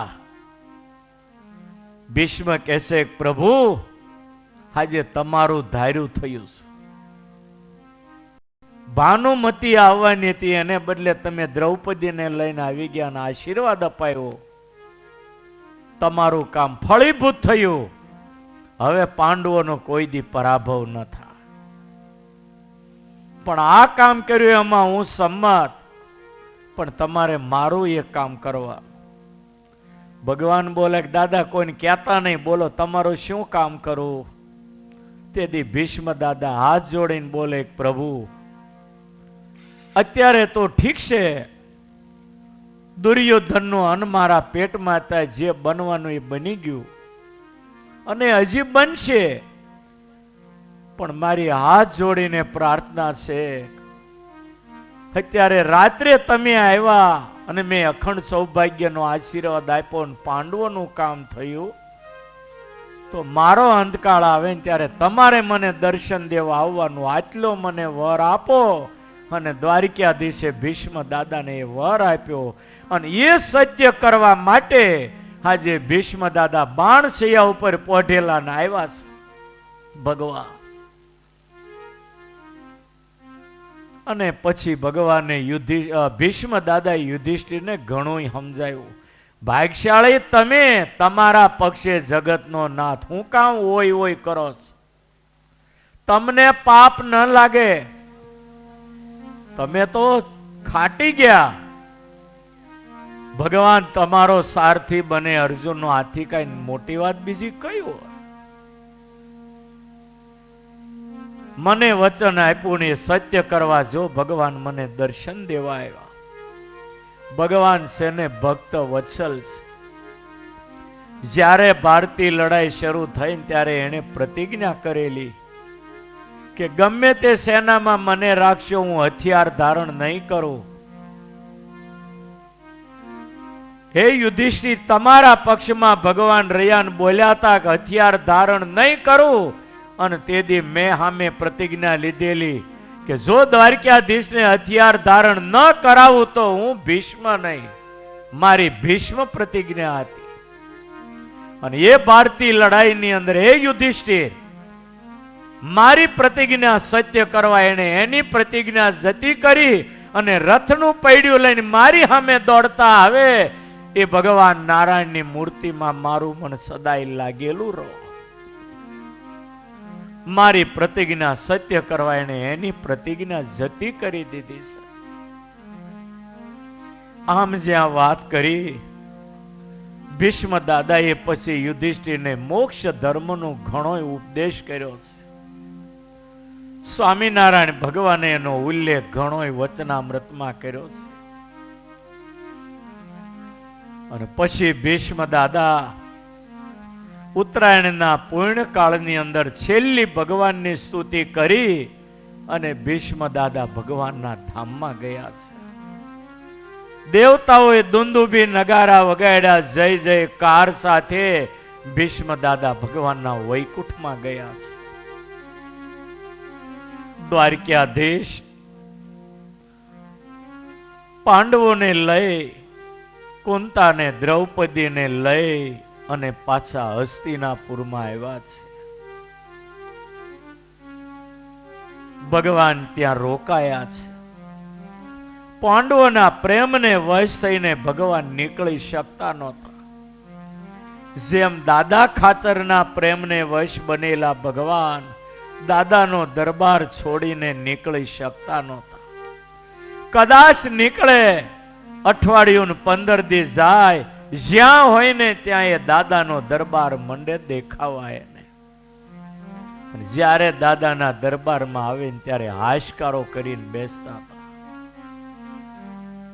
ભાગવતમાં જેવી પાંડવોની કૃષ્ણ ભગવાન વિશે ભક્તિ, સ્વામિનારાયણ સંપ્રદાયમાં એભલ ખાતરના પરિવારની ભક્તિ ભગવાન સ્વામિનારાયણમાં એવી હતી. સવારમાં ઉઠીને કરોડો લોકો દાદા ખાચરને યાદ કરે છે. દાદા ખાચરનો દરબારગઢ, લીમડો, અક્ષર ઓરડી, ઓરડા, ઓસરી, ફળિયું, એને યાદ કરો ને તોય અંતરમાં ટાઢું થઈ જાય. શું સ્વામિનારાયણ ભગવાનની લીલાઓ છે. સ્વામિનારાયણ ભગવાન જેને ઓળખાય ને એની જેવા જગતમાં કોઈ ભાગ્યશાળી નહીં. આપણે બધા સારી જગ્યાએ ફિટ થઈ ગયા છીએ. મોક્ષ તો મર્યા પછીની વાત, પણ અન્ન વસ્ત્ર આબરૂ ને આશરાથી આપણું હરખું કરી નાખ્યું ભગવાને. 7 વર્ષ વનમાં ફરી ફરી લોહી સૂકવીને હાડ પિંજર જેવી કાયા કરી, પણ કળયુગમાં કરોડો લોકોને, હજારો સાધુઓને ચોખાના ઘીના લાડવા ખાતા કરી દીધા. બાકી પરોક્ષમાં જવો, બાવા બિચારા ભીખ માગે, પેટ પૂરતું મળતું નથી. દુનિયામાં લોકો ભાગ્યશાળી છે, પણ આપણી જેવા કોઈ ન કહેવાય. ભગવાન સ્વામિનારાયણે કેટલી કરુણા વરસાવી છે. ધર્મરાજ યુધિષ્ઠિર હસ્તિનાપુરમાં સૌ આવ્યા.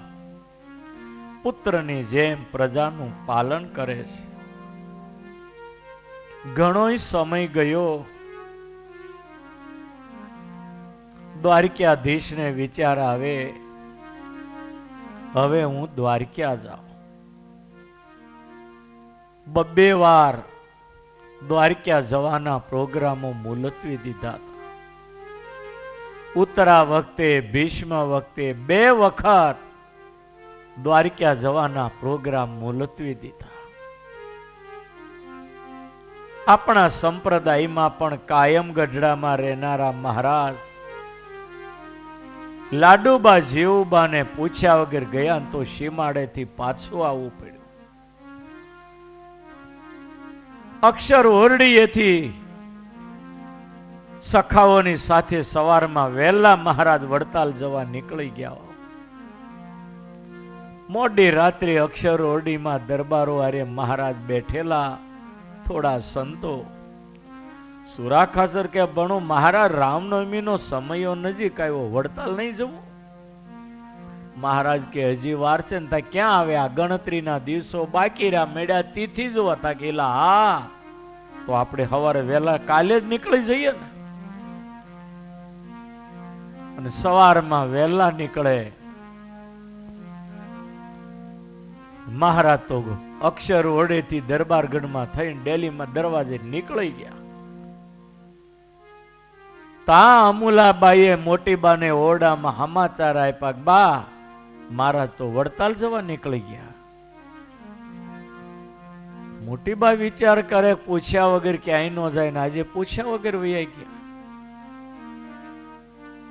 માણકીની વૃત્તિ ખેંચી ભગવાનને તો આપણે શું કહીએ. મોટીબા ધ્યાનમાં બેસી ગયા, માણકીની વૃત્તિ ખેંચી.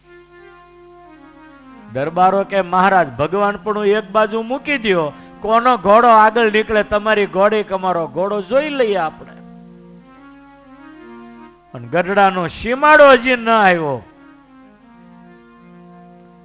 અને મહારાજ હોટી મારે માણકીને પણ ફરંટી ખાઈને પાછી પડે. મોટીબાઈની વૃત્તિઓ ખેંચે. હા, બધા મળેલા હતા અક્ષરધામથી. દરબારો કે મહારાજ ભગવાન પણ એક બાજુ રાખવાનું અને હકીકતમાં માણકી આગળ ન જાય. મહારાજ કે આમાં તો કઈક બીજી ગડબડ થઈ લાગે છે, નહીં જવાય. ઉભા રહ્યો અને મહારાજને પાછું દરબારગઢમાં આવવું પડ્યું. તો કે પ્રેમાનંદ સ્વામી અક્ષર ઓરડી પાસે ઉભા હતા ને મહારાજ માણકીએ બેઠા ને કીર્તન ચાલુ જ કરી દીધું હતું.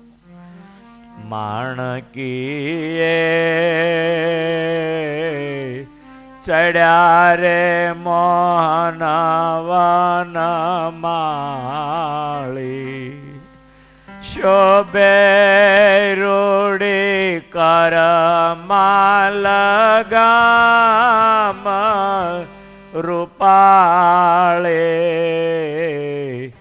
માણકીએ ચડ્યા રે મોહન વન માળી.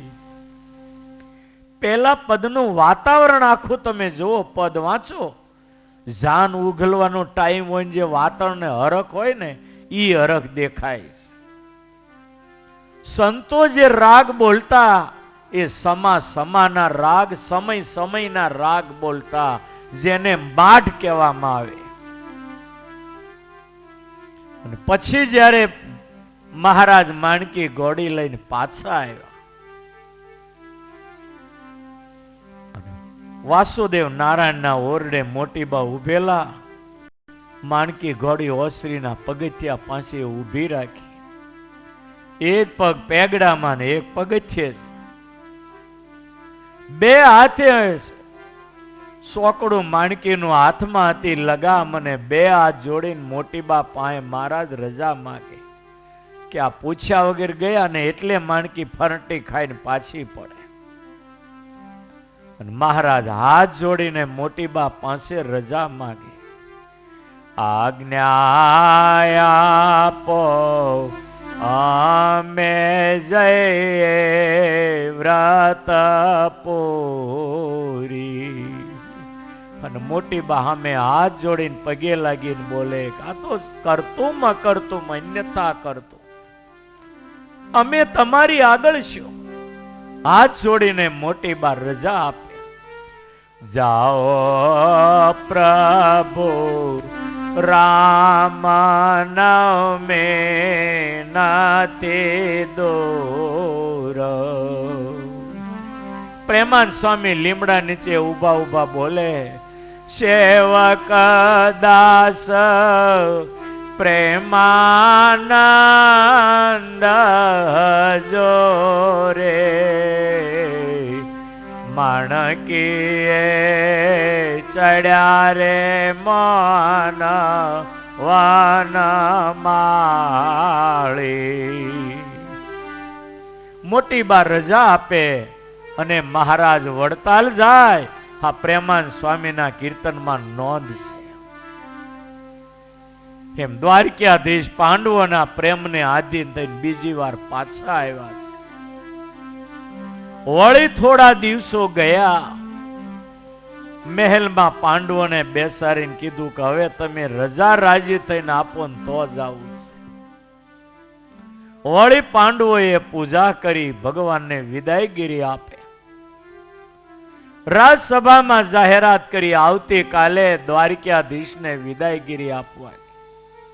હજારોની સંખ્યામાં હસ્તિનાપુરની પબ્લિક રાજભવનની આગળના પટાંગણમાં એકઠી થયેલી છે. ભગવાને દારૂકને કહ્યું, ઘોડા જોડીને રથ તૈયાર કર. પાંડવોની પૂજા સ્વીકારીને ભગવાન મહેલમાંથી બહાર આવીને પગથિયા ઉતરે. ચાલતા ચાલતા ભગવાન જ્યાં રથમાં બેઠા, કુંતાજી રથની આગળ આવીને ઉભા રહ્યા. કુંતાજીની આંખમાંથી આંસુ બંધ નહીં થતા. ભગવાન રથમાં ઉભા ઉભા બોલે, ફૈબા કેમ રડવું આવે છે? રોજ ભગવાન પગે લાગતા, આજે ફૈબા પગે લાગે ભગવાન. ભગવાન રથમાંથી ઠેકડો મારીને નીચે આવ્યા. ફૈબાને ભેટીને ભગવાન મળે છે. ફૈબા, રડવાનું કારણ શું? 12 વર્ષ તમે વનમાં દુખી દુખી થયા, તેદી આંખમાં આહોડું નહોતું જોયું. હવે તો દીકરાને હસ્તિનાપુરની ગાદી મળે, સર્વ પ્રકારે સુખી, હવે શા માટે રડો છો? કઈ રડવાની આદત પડી ગઈ? કુંતાજી હાથ જોડીને બોલે, પ્રભુ, જે દી અમે વનમાં ભટકતા દુખી દુખી હતા, તેથી તું ઉઘાડે પગે અમારી પાછળ પાછળ રક્ષા કર. આજે મારા દીકરા હસ્તિનાપુરની ગાદી આવ્યા એટલે તું રજા લઈને જાય છે? કુંતાજી સોધાર આંસુએ રડવા માંડ્યા. ભગવાન બોલે, પણ ફૈબા ઈચ્છા શું તમારી, વાત કરો ને. કુંતાજી હાથ જોડીને બોલે, પ્રભુ, હું માગું તે આપશો. ભગવાન બોલે, ફૈબા, હું તો તમારો ભત્રીજો થાવ,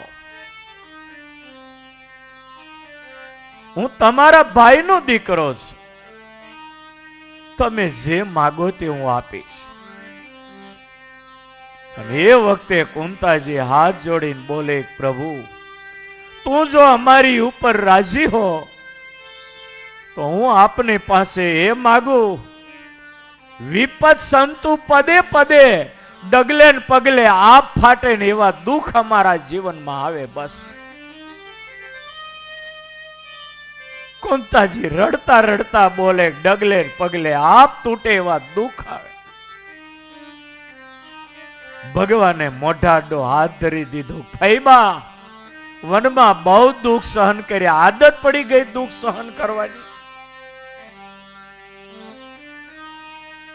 કુંતાજી ભગવાનને ભેટીને રડી પડ્યા છે, પ્રભુ,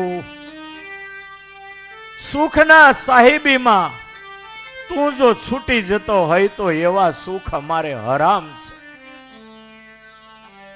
કુંતાના પ્રેમને આધીન બનેલા ભગવાને દારૂકને કહ્યું, ત્રીજી વાર ઘોડા છોડી નાખ, પાંડવોનો કુંતાનો પ્રેમ મને દ્વારકા નહીં જવા દે. ત્રીજી વાર દારૂકે ઘોડા છોડી નાખ્યા.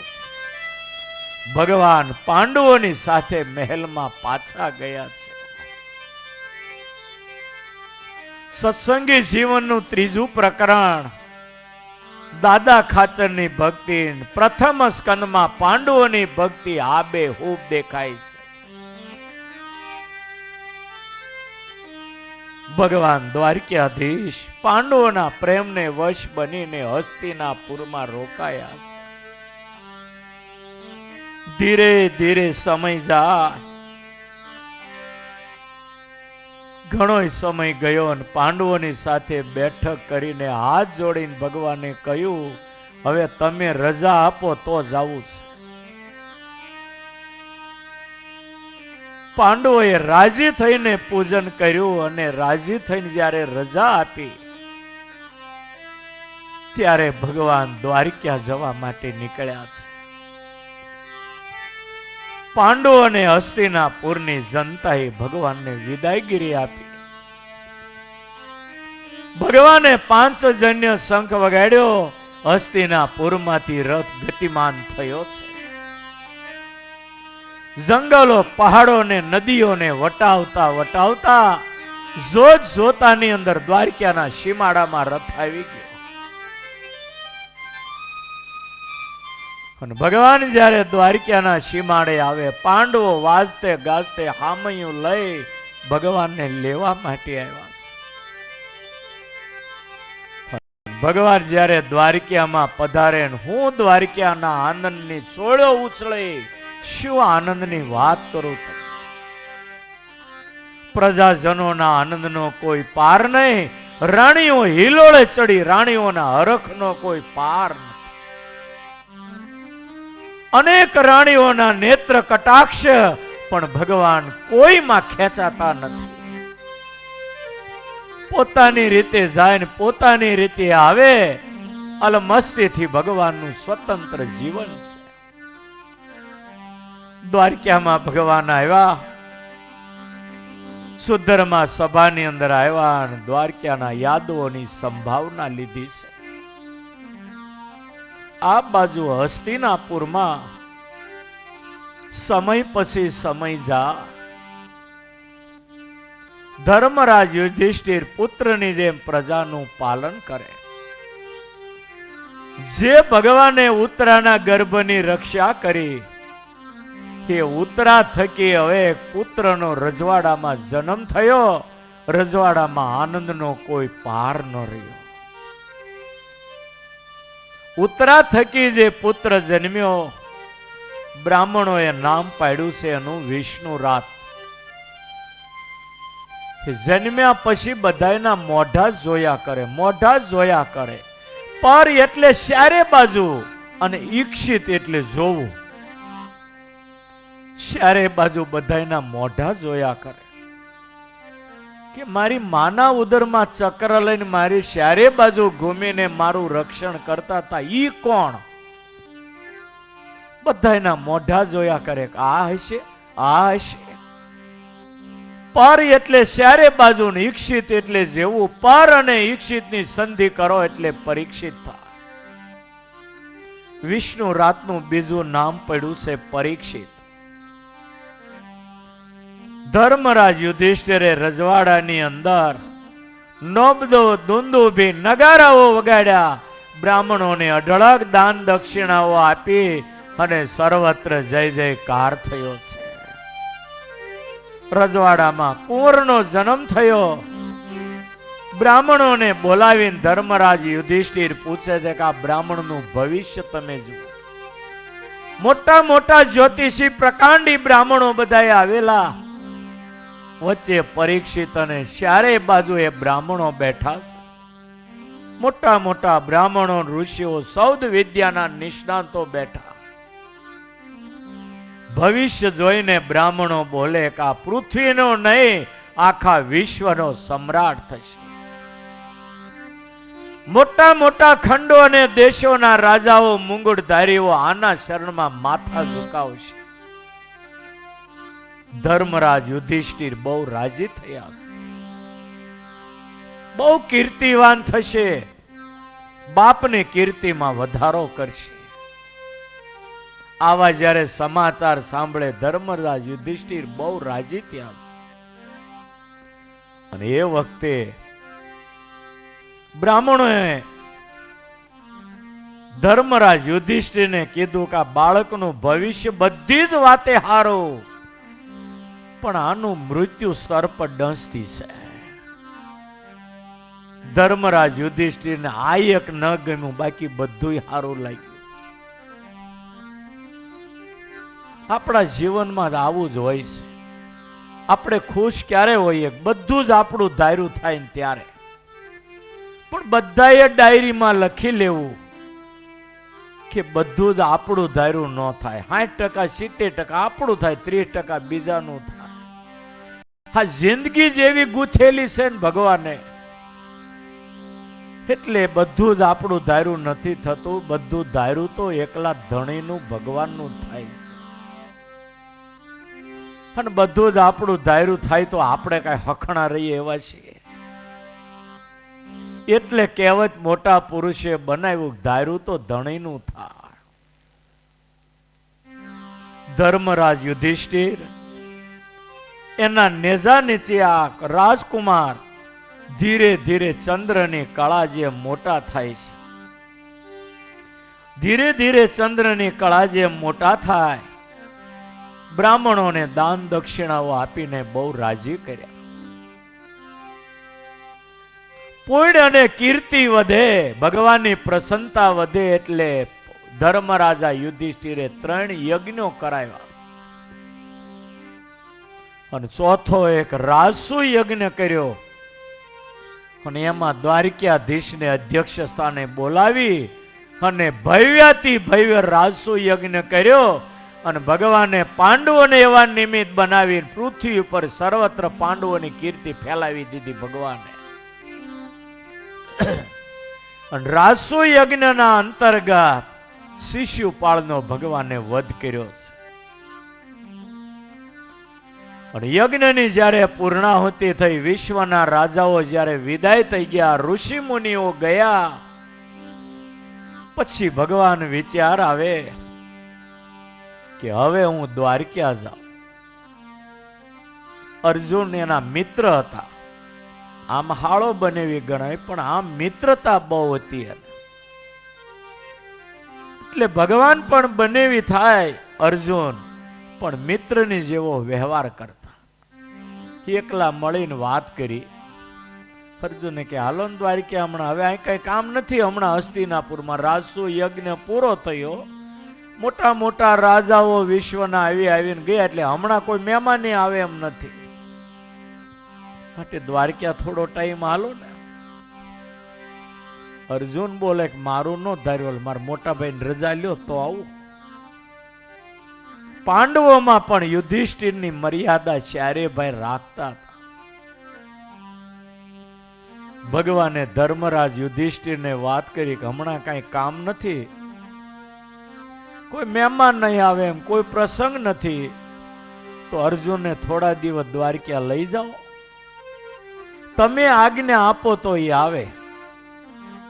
ધર્મરાજ કે લઈ જાઓ, હમણાં કઈ જરૂર નથી. અર્જુનને લઈ દ્વારકાધીશ રથમાં સાથે અર્જુનને લઈ દ્વારકા ગયા છે. ભગવાન દ્વારકા ગયા પછી આ બાજુ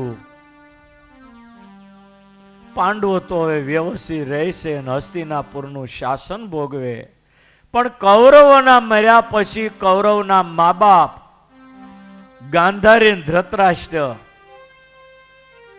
પાંડવોને કાકા થાય એટલે મહેલમાં બે રહેતા હતા. ધર્મરાજ યુધિષ્ઠિર પોતાના મા બાપની જેમ કાકા ને કાકીને હાચવે છે. એમાં બહુ સમાનતા હતી. ધર્મરાજા યુધિષ્ઠિરનું નામ જ ધર્મરાજ એટલે પડ્યું. બહુ જતન કરીને કાકા ને કાકીને હાચવતા, નહીતર એના દીકરે પાંડવોને હકે જીવવા નથી દીધા. ભીમને ઝેરના લાડુ ખવડાવ્યા અને ઈ આંધળી ને આંધળો બે પાંડવોને ત્યાં ખાંડના લાડુ ખાય છે ને મજા કરે છે. ધર્મરાજ યુધિષ્ઠિર હાંજ હવારે એના મહેલે આવે, તપાસ કરે, કાંઈ જોઈતું કારવતું ખાવું પીવું, શરીરને કાંઈ સંભાળી લે. યુધિષ્ઠિર બહુ કાકા કાકીનું ધ્યાન રાખે છે. એવામાં નારદ અને અલા વિદુરજી યાત્રામાં ગયેલા ને ઈ અચાનક આવ્યા હસ્તિનાપુર. ઘણા દિવસની યાત્રા કરીને વિદુરજી હસ્તિનાપુરમાં આવ્યા. સીધા ધૃતરાષ્ટ્રના મહેલે ગયા. રાતના 12 વાગ્યાના સુમારે આવ્યા વિદુર. સીધા એના ભાઈ વિદુરને મહેલે ગયા. પાંડુ, વિદુર અને ધૃતરાષ્ટ્ર ત્રણે ભાઈ હતા. વિદુર રાતના 12 વાગ્યા આવ્યા ને તો ધૃતરાષ્ટ્ર આંધળો અને પથારી માળોટ્યા કરે. ઊંઘ નો આવે. 12-1 વાગ્યા ઘડીક આમ માળોટે ને ઘડીક આમ માળોટે. વિદુર બોલે છે ભાઈ ધૃતરાષ્ટ્ર, 12-1 વાગ્યા ઊંઘ નહીં આવતી? તા ઊંઘ નથી આવતી. વિદુર બોલે પાંડવોને હખે હુવા ન દીધા, ઈશ્વર ક્યાંથી તને ઊંઘ આવવા દે? ધિક્કાર છે તને. હે ધૃતરાષ્ટ્ર, પાંડવોને દુખી કરવામાં તમે કાંઈ બાકી રાખ્યું નથી. લાખા ગ્રહમાં હળગાવાના પ્રયત્નો કર્યા, પાંડવોને મારી નાખવાના. ભીમને ઝેરના લાડુ આપીને મારી નાખવાના પ્રયત્નો કર્યા, અને આજે એના મહેલમાં પડ્યો પડ્યો ખાંડના લાડુ ખાઈ કૂતર્યાની જેમ તને શરમ નથી આવતી? તું જીવવા લાયક નથી. વિદુર બોલે ધૃતરાષ્ટ્ર, સમજીને છોડી દો સારું, બાકી પાંડવો એમ નહીં કે કાકા મહેલની બહાર નીકળો. પાંડવો નહીં કે કાળ ધક્કો મારીને કાઢશે, એના કરતા સમજી નીકળી જાઓ. વિદુર બોલે નીકળો બહાર. ધૃતરાષ્ટ્ર કે હું આંધળો છું, હું નીકળી એકો નહીં, મારે ક્યાં જવું? વિદુર બોલે તું ન નીકળી તો હાલ હું હાથ ચાલુ, પણ નીકળે અહીંથી. પાંડવોને ત્યાં કૂતરા જેમ ટુકડા ખાવા પડ્યો, તું લાયક નથી. રાતના 1 વાગે વિદુરે ધૃતરાષ્ટ્રને ગાંધારીના હાથ પકડીને ઉપાડ્યા. હિમાલયમાં સપ્તસ્રોત નામના તીર્થમાં લઈ ગયા. ત્રીજે દિવસે ત્યાંથી સ્વર્ગે જવાના હતા. આ બાજુ હવાર થયું. ધર્મરાજા યુધિષ્ઠિરને થયું કાકાને લે સંભાળ લો. જ્યાં મહેલે આવે બારણા ઉઘાડા પડ્યા, અંદર જાય તો કાકી નહીં કાકાય નહીં. અરે રે, કાકાય નથી ને કાકી નથી, ક્યાં ગયા છે? મેં એના દીકરાને મારી નાખ્યા ને એટલે હારું નહીં લાગ્યું ને એટલે મને મૂકીને વૈયા ગયા. પગથિયામાં બેઠા બેઠા ધર્મરાજા યુધિષ્ઠિર રડે છે, ક્યાં ગયા છે? એને દેખાતું નથી, ખાશે હું? ધર્મરાજા પગથિયામાં મહેલના પગથિયે બેઠા બેઠા રડે છે. હા, ધર્મ ને આ માનવતા તમે જો. ખરેખર આવી માનવતા જો આવે, આજે દ્વારિકા વાળો આ જગતમાં આવે. ધર્મી જ્યારે રડે ત્યારે એને દ્વારે સંત આવે છે. ધર્મરાજ યુધિષ્ઠિર રડે છે, અને એ વખતે નારદ અને તુમરુ ત્યાં આવ્યા છે. બોલે ધર્મરાજને કે છે રાજા ધર્મરાજ યુધિષ્ઠિર કેમ રડો છો? બોલે આજ રાત્રે મારા કાકા ને કાકી ક્યાંક મને મૂકીને વૈયા ગયા. યુદ્ધમાં મેં એના દીકરાને મારી નાખ્યા ને એટલે એને હારું ન લાગ્યું હોય એટલે જ મને મૂકીને વૈયા ગયા હોય. એટલે એ મને મૂકીને વૈયા ગયા છે. અને એ વખતે નારદજી બોલે છે, વિદુર એને સાવધ કરવા આવ્યા તને લઈ ગયા, હું તમને સાવધ કરવા આવ્યો. તમારા માથા ઉપર મને કાળ દેખાય છે. તમે સમજીને છોડો, નહીતર કાળ તમને ધક્કો મારીને કાઢશે. થોડા દિવસોમાં કળયુગની શરૂઆત થશે, માટે સમજીને છોડી દો, નહીતર કાળ તમને યુધિષ્ઠિર ધક્કો મારીને હસ્તિનાપુરમાંથી કાઢશે. ધર્મરાજ યુધિષ્ઠિરને સાવધ કરી નારદ અને તુમરુ જાય છે ને કહે છે કે 31મે દિવસે કળયુગની શરૂઆત થશે, માટે તમે હવે તૈયારી કરો. સાવધ કરી અને ચાલ્યા ગયા નારદજી. આ બાજુ નારદજી ગયા પછી યુધિષ્ઠિરને અપશુકનો બહુ દેખાવા લાગ્યા. ઘરની અંદર કંકા દેખાય, રાણીઓમાં કંકા દેખાય, છોકરાઓમાં ઝઘડા થાય. નગર ચર્ચા જોવા નીકળે તો ન્યા કંકાસ દેખાય. એક લોહારની દુકાને ગયા તો લોહાર યંત્ર બનાવતો તો. યુધિષ્ઠિર બોલે કે આ શું બનાવો? તાકે આ તાળો બનાવો. તાળાને શું કરવાનું? તાકે હવે કળયુગ આવશે, લોકોના ઘરમાં ચોરીઓ થશે, એટલે ઘર વખરીની રક્ષા માટે લોકો બારણે તાળા મારશે. અને એ વખતે ડાબુ અંગ ધર્મરાજ યુધિષ્ઠિરનું ફરક્યું છે. રાજભવન પાછી આવે તો કૂતરા રાજભવન સામે જોઈને રડે છે. ધર્મરાજ વિચાર કરે, કળયુગનો સમય, યુધિષ્ઠિરે જે કહ્યું હતું ને સમય આવી ગયો લાગે છે. પાંડવોએ બેસીને નિર્ણય કર્યો કે નારદજીએ કહ્યું હતું ને સમય હવે આવી ગયો, માટે હવે રાજુ ખુશીથી પરીક્ષિતનો રાજ્યાભિષેક કરી અને આપણે હવે સ્વર્ગારોહણની તૈયારી કરીએ. પરીક્ષિત રાજાનો હસ્તિનાપુરની ગાદીએ અભિષેક કર્યો. નગર દરબાર ભરાણો, પ્રજાજનોની પાંડવોએ રજા લીધી. પરીક્ષિતને રાજગાદી સોંપી 5 પાંડવો કુંતાને દ્રૌપદી પ્રજાજનોની રજા લઈ અને હિમાલય તરફ સ્વર્ગારોહણ કરવા માટે ત્યાંથી પ્રજાજનોને હસ્તિનાપુરને વંદન કરી નીકળ્યા છે.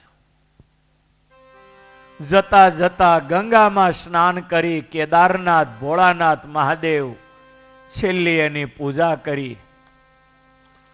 ત્યાંથી આવતા જ્યાં ભીમપુલ કહેવાય છે, સરસ્વતી ઉદ્ગમ, ત્યાં 5 તો ઠેકી જાય એમ હતા, પણ હવે સરસ્વતી નદી દ્રૌપદી અને કુંતા ન ઠેકી શકે.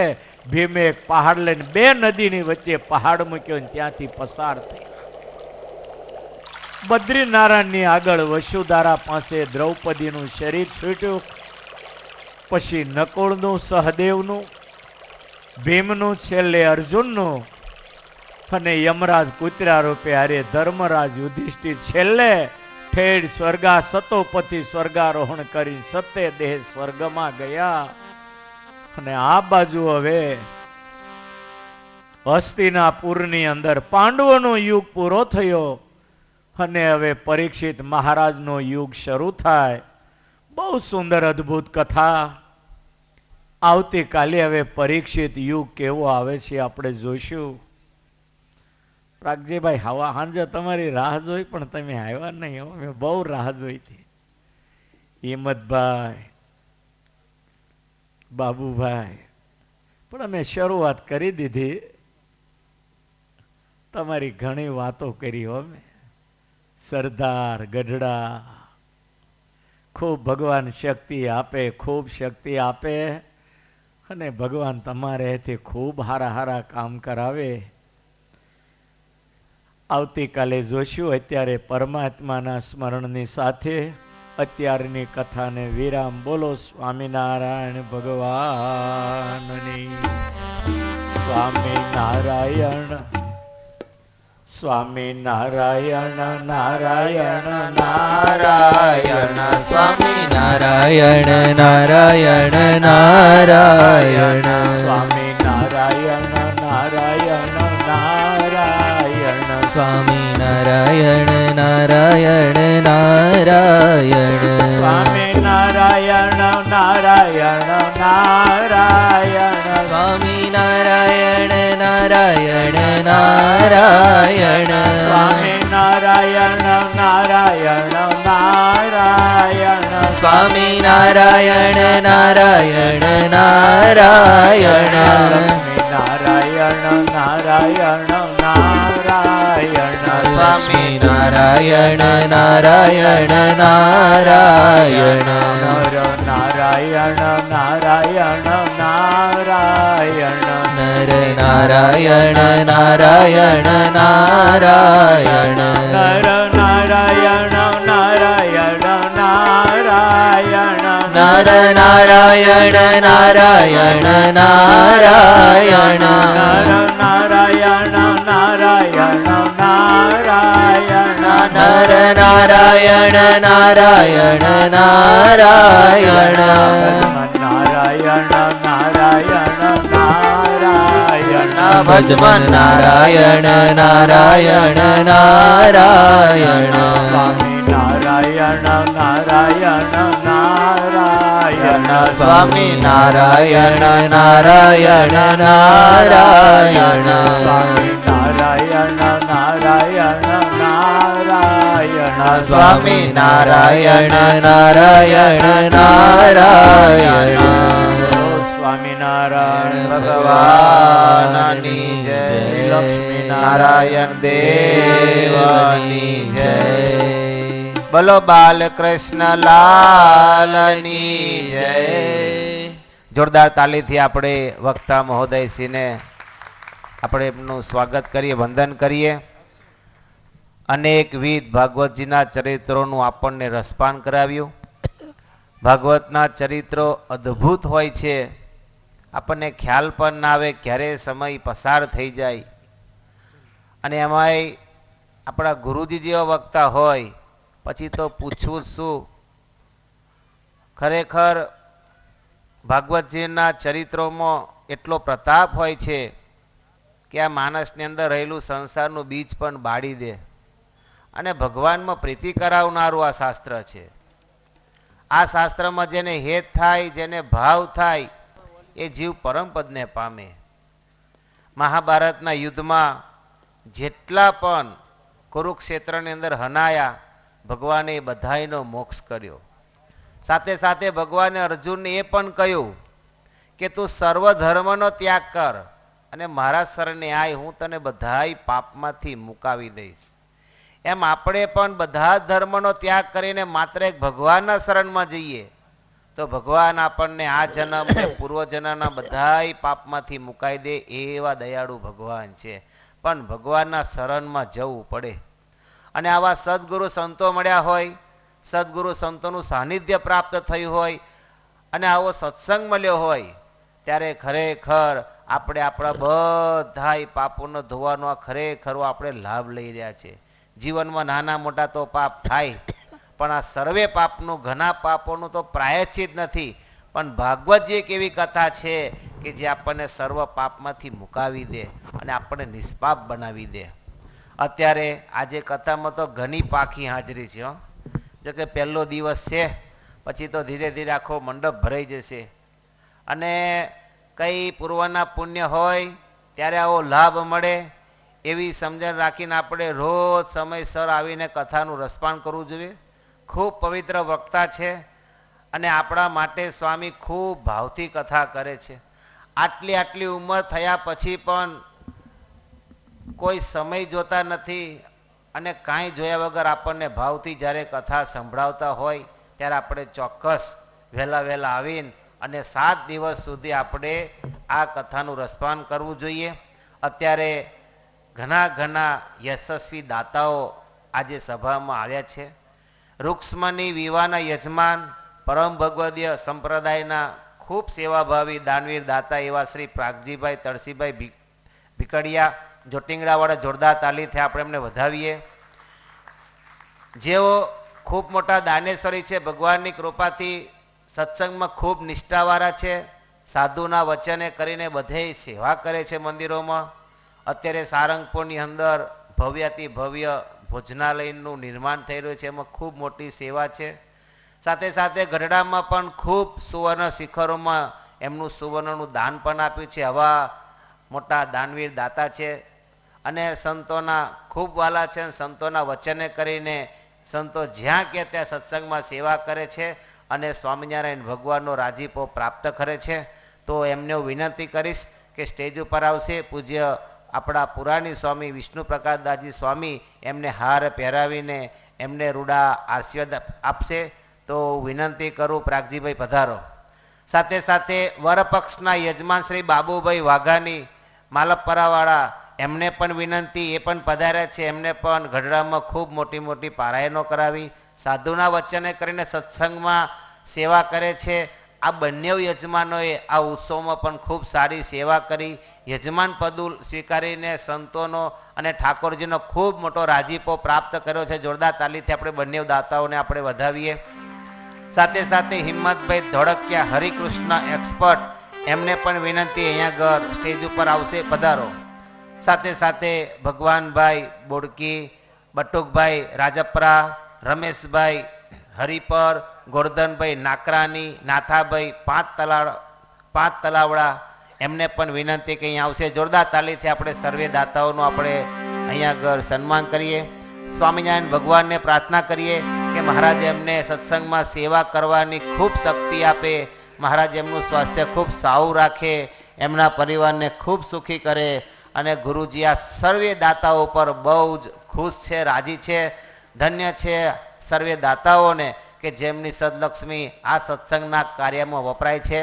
અને ખરેખર એ પણ ભાગ્યશાળી છે કે આ સત્સંગમાં જે પણ એ સેવા કરે છે એનાથી ઠાકોરજીની પણ ખૂબ મોટી કૃપા થાય છે, ખૂબ મોટી કૃપા થાય છે.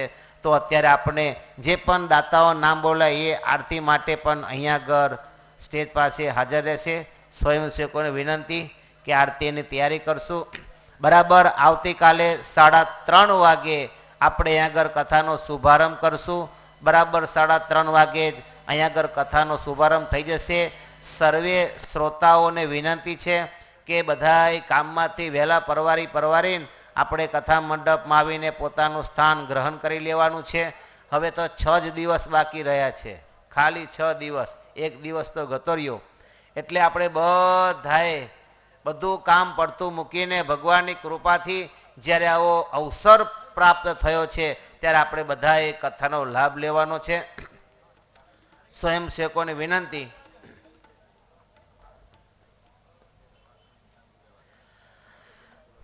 આવતીકાલે 3:30 વાગે કથાનો આપણને લાભ આપણા નાના સ્વામી એવા દર્શન પ્રિય સ્વામી આપવાના. તો આપણે દર્શન પ્રિય સ્વામીને ખાસ સાંભળવા છે. કેટલી સરસ તૈયારી કરે છે, એમને બહુ ઉત્સાહ છે કથા કરવાનો. તો આપણે એમનો લાભ લેવાનો છે. મંજીભાઈ વાઘાની અને દામજીભાઈ વાઘાની બંને ભક્તોની વિનંતી સ્ટેજ ઉપર આવશે. પૂજ્ય ગુરુજી પાસેથી પ્રસાદીનો હાર અને આશીર્વાદ પ્રાપ્ત કરશે. તો પધારો, જોરદાર તાલીથી આપણે મંજીભાઈને અને દામજીભાઈને આપણે પધારો. સર્વે ભક્તોને વિનંતી આરતીમાં પધારશો. પરમ ભગવદેશી પ્રાગજીભાઈ તળસીભાઈ ભીકડિયા પધારો. સાથે સાથે વરપક્ષના યજમાન આપણે બાબુભાઈ વાઘાની માલપરા, સાથે સાથે હિંમતભાઈ ધોળકિયા હરિકૃષ્ણ એક્સપર્ટ, ભગવાનભાઈ બોડકી, બટુકભાઈ રાજપરા, રમેશભાઈ હરિપર, ગોરધનભાઈ નાકરાની અને નાથાભાઈ 5 તલાવડાવાળા. તો એમને વિનંતી આપણે બધાય ભક્તો આરતીમાં જોડાશે. બહેનોને પણ વિનંતી, જો ત્યાં આગળ યજમાન પરિવારના બહેનો હોય તો ત્યાં ઠાકોરજીની આરતી પ્રગટાવે કા સ્વયંસેવક એક આરતી ત્યાં આપે. जय सद्गुरु स्वामी प्रभु जय सद्गुरु स्वामी सहजानंद दयाळु सहजानंद दयाळु बलवंत बहुनामी चरण सरोज तमारा वंदो कर जोड़ी प्रभु वंदो कर जोड़ी चरणे शेष धर्याथी चरणे शेष धर्याथी दुख नाख्या तोड़ी नारायण नर भ्राता द्विज कुळ तनु धारी प्रभु द्विज कुळ तनु धारी पामर पतित योगार्या पामर पतित योगार्या अगणित नर नारी नित्य नित्य नौतम लीला करताय विनाशी प्रभु करताय विनाशी 68 तीरथ चरणे 68 तीरथ चरणे कोटि गया काशी पुरुषोत्तम प्रगटनु जे दर्शन करशे प्रभु जे दर्शन करशे काळ करम थे छोटी काळ करम थे छोटी कुटुंब सहित तरसे आय वशर करुणा निधि करुणा बहु कीधी वाले करुणा बहु कीधी मुक्तानंद कहे मुक्ति मुक्तानंद कहे मुक्ति सुगम करे सिद्धि प्रभु जय सद्गुरु स्वामी कर्पूरगौरं करुणावतारं संसारसारं भुजगेन्द्रहारं सदा वसन्तं हृदयारविन्दे भवं भवामि सहितं नमामि भवं भवामि सहितं नमामि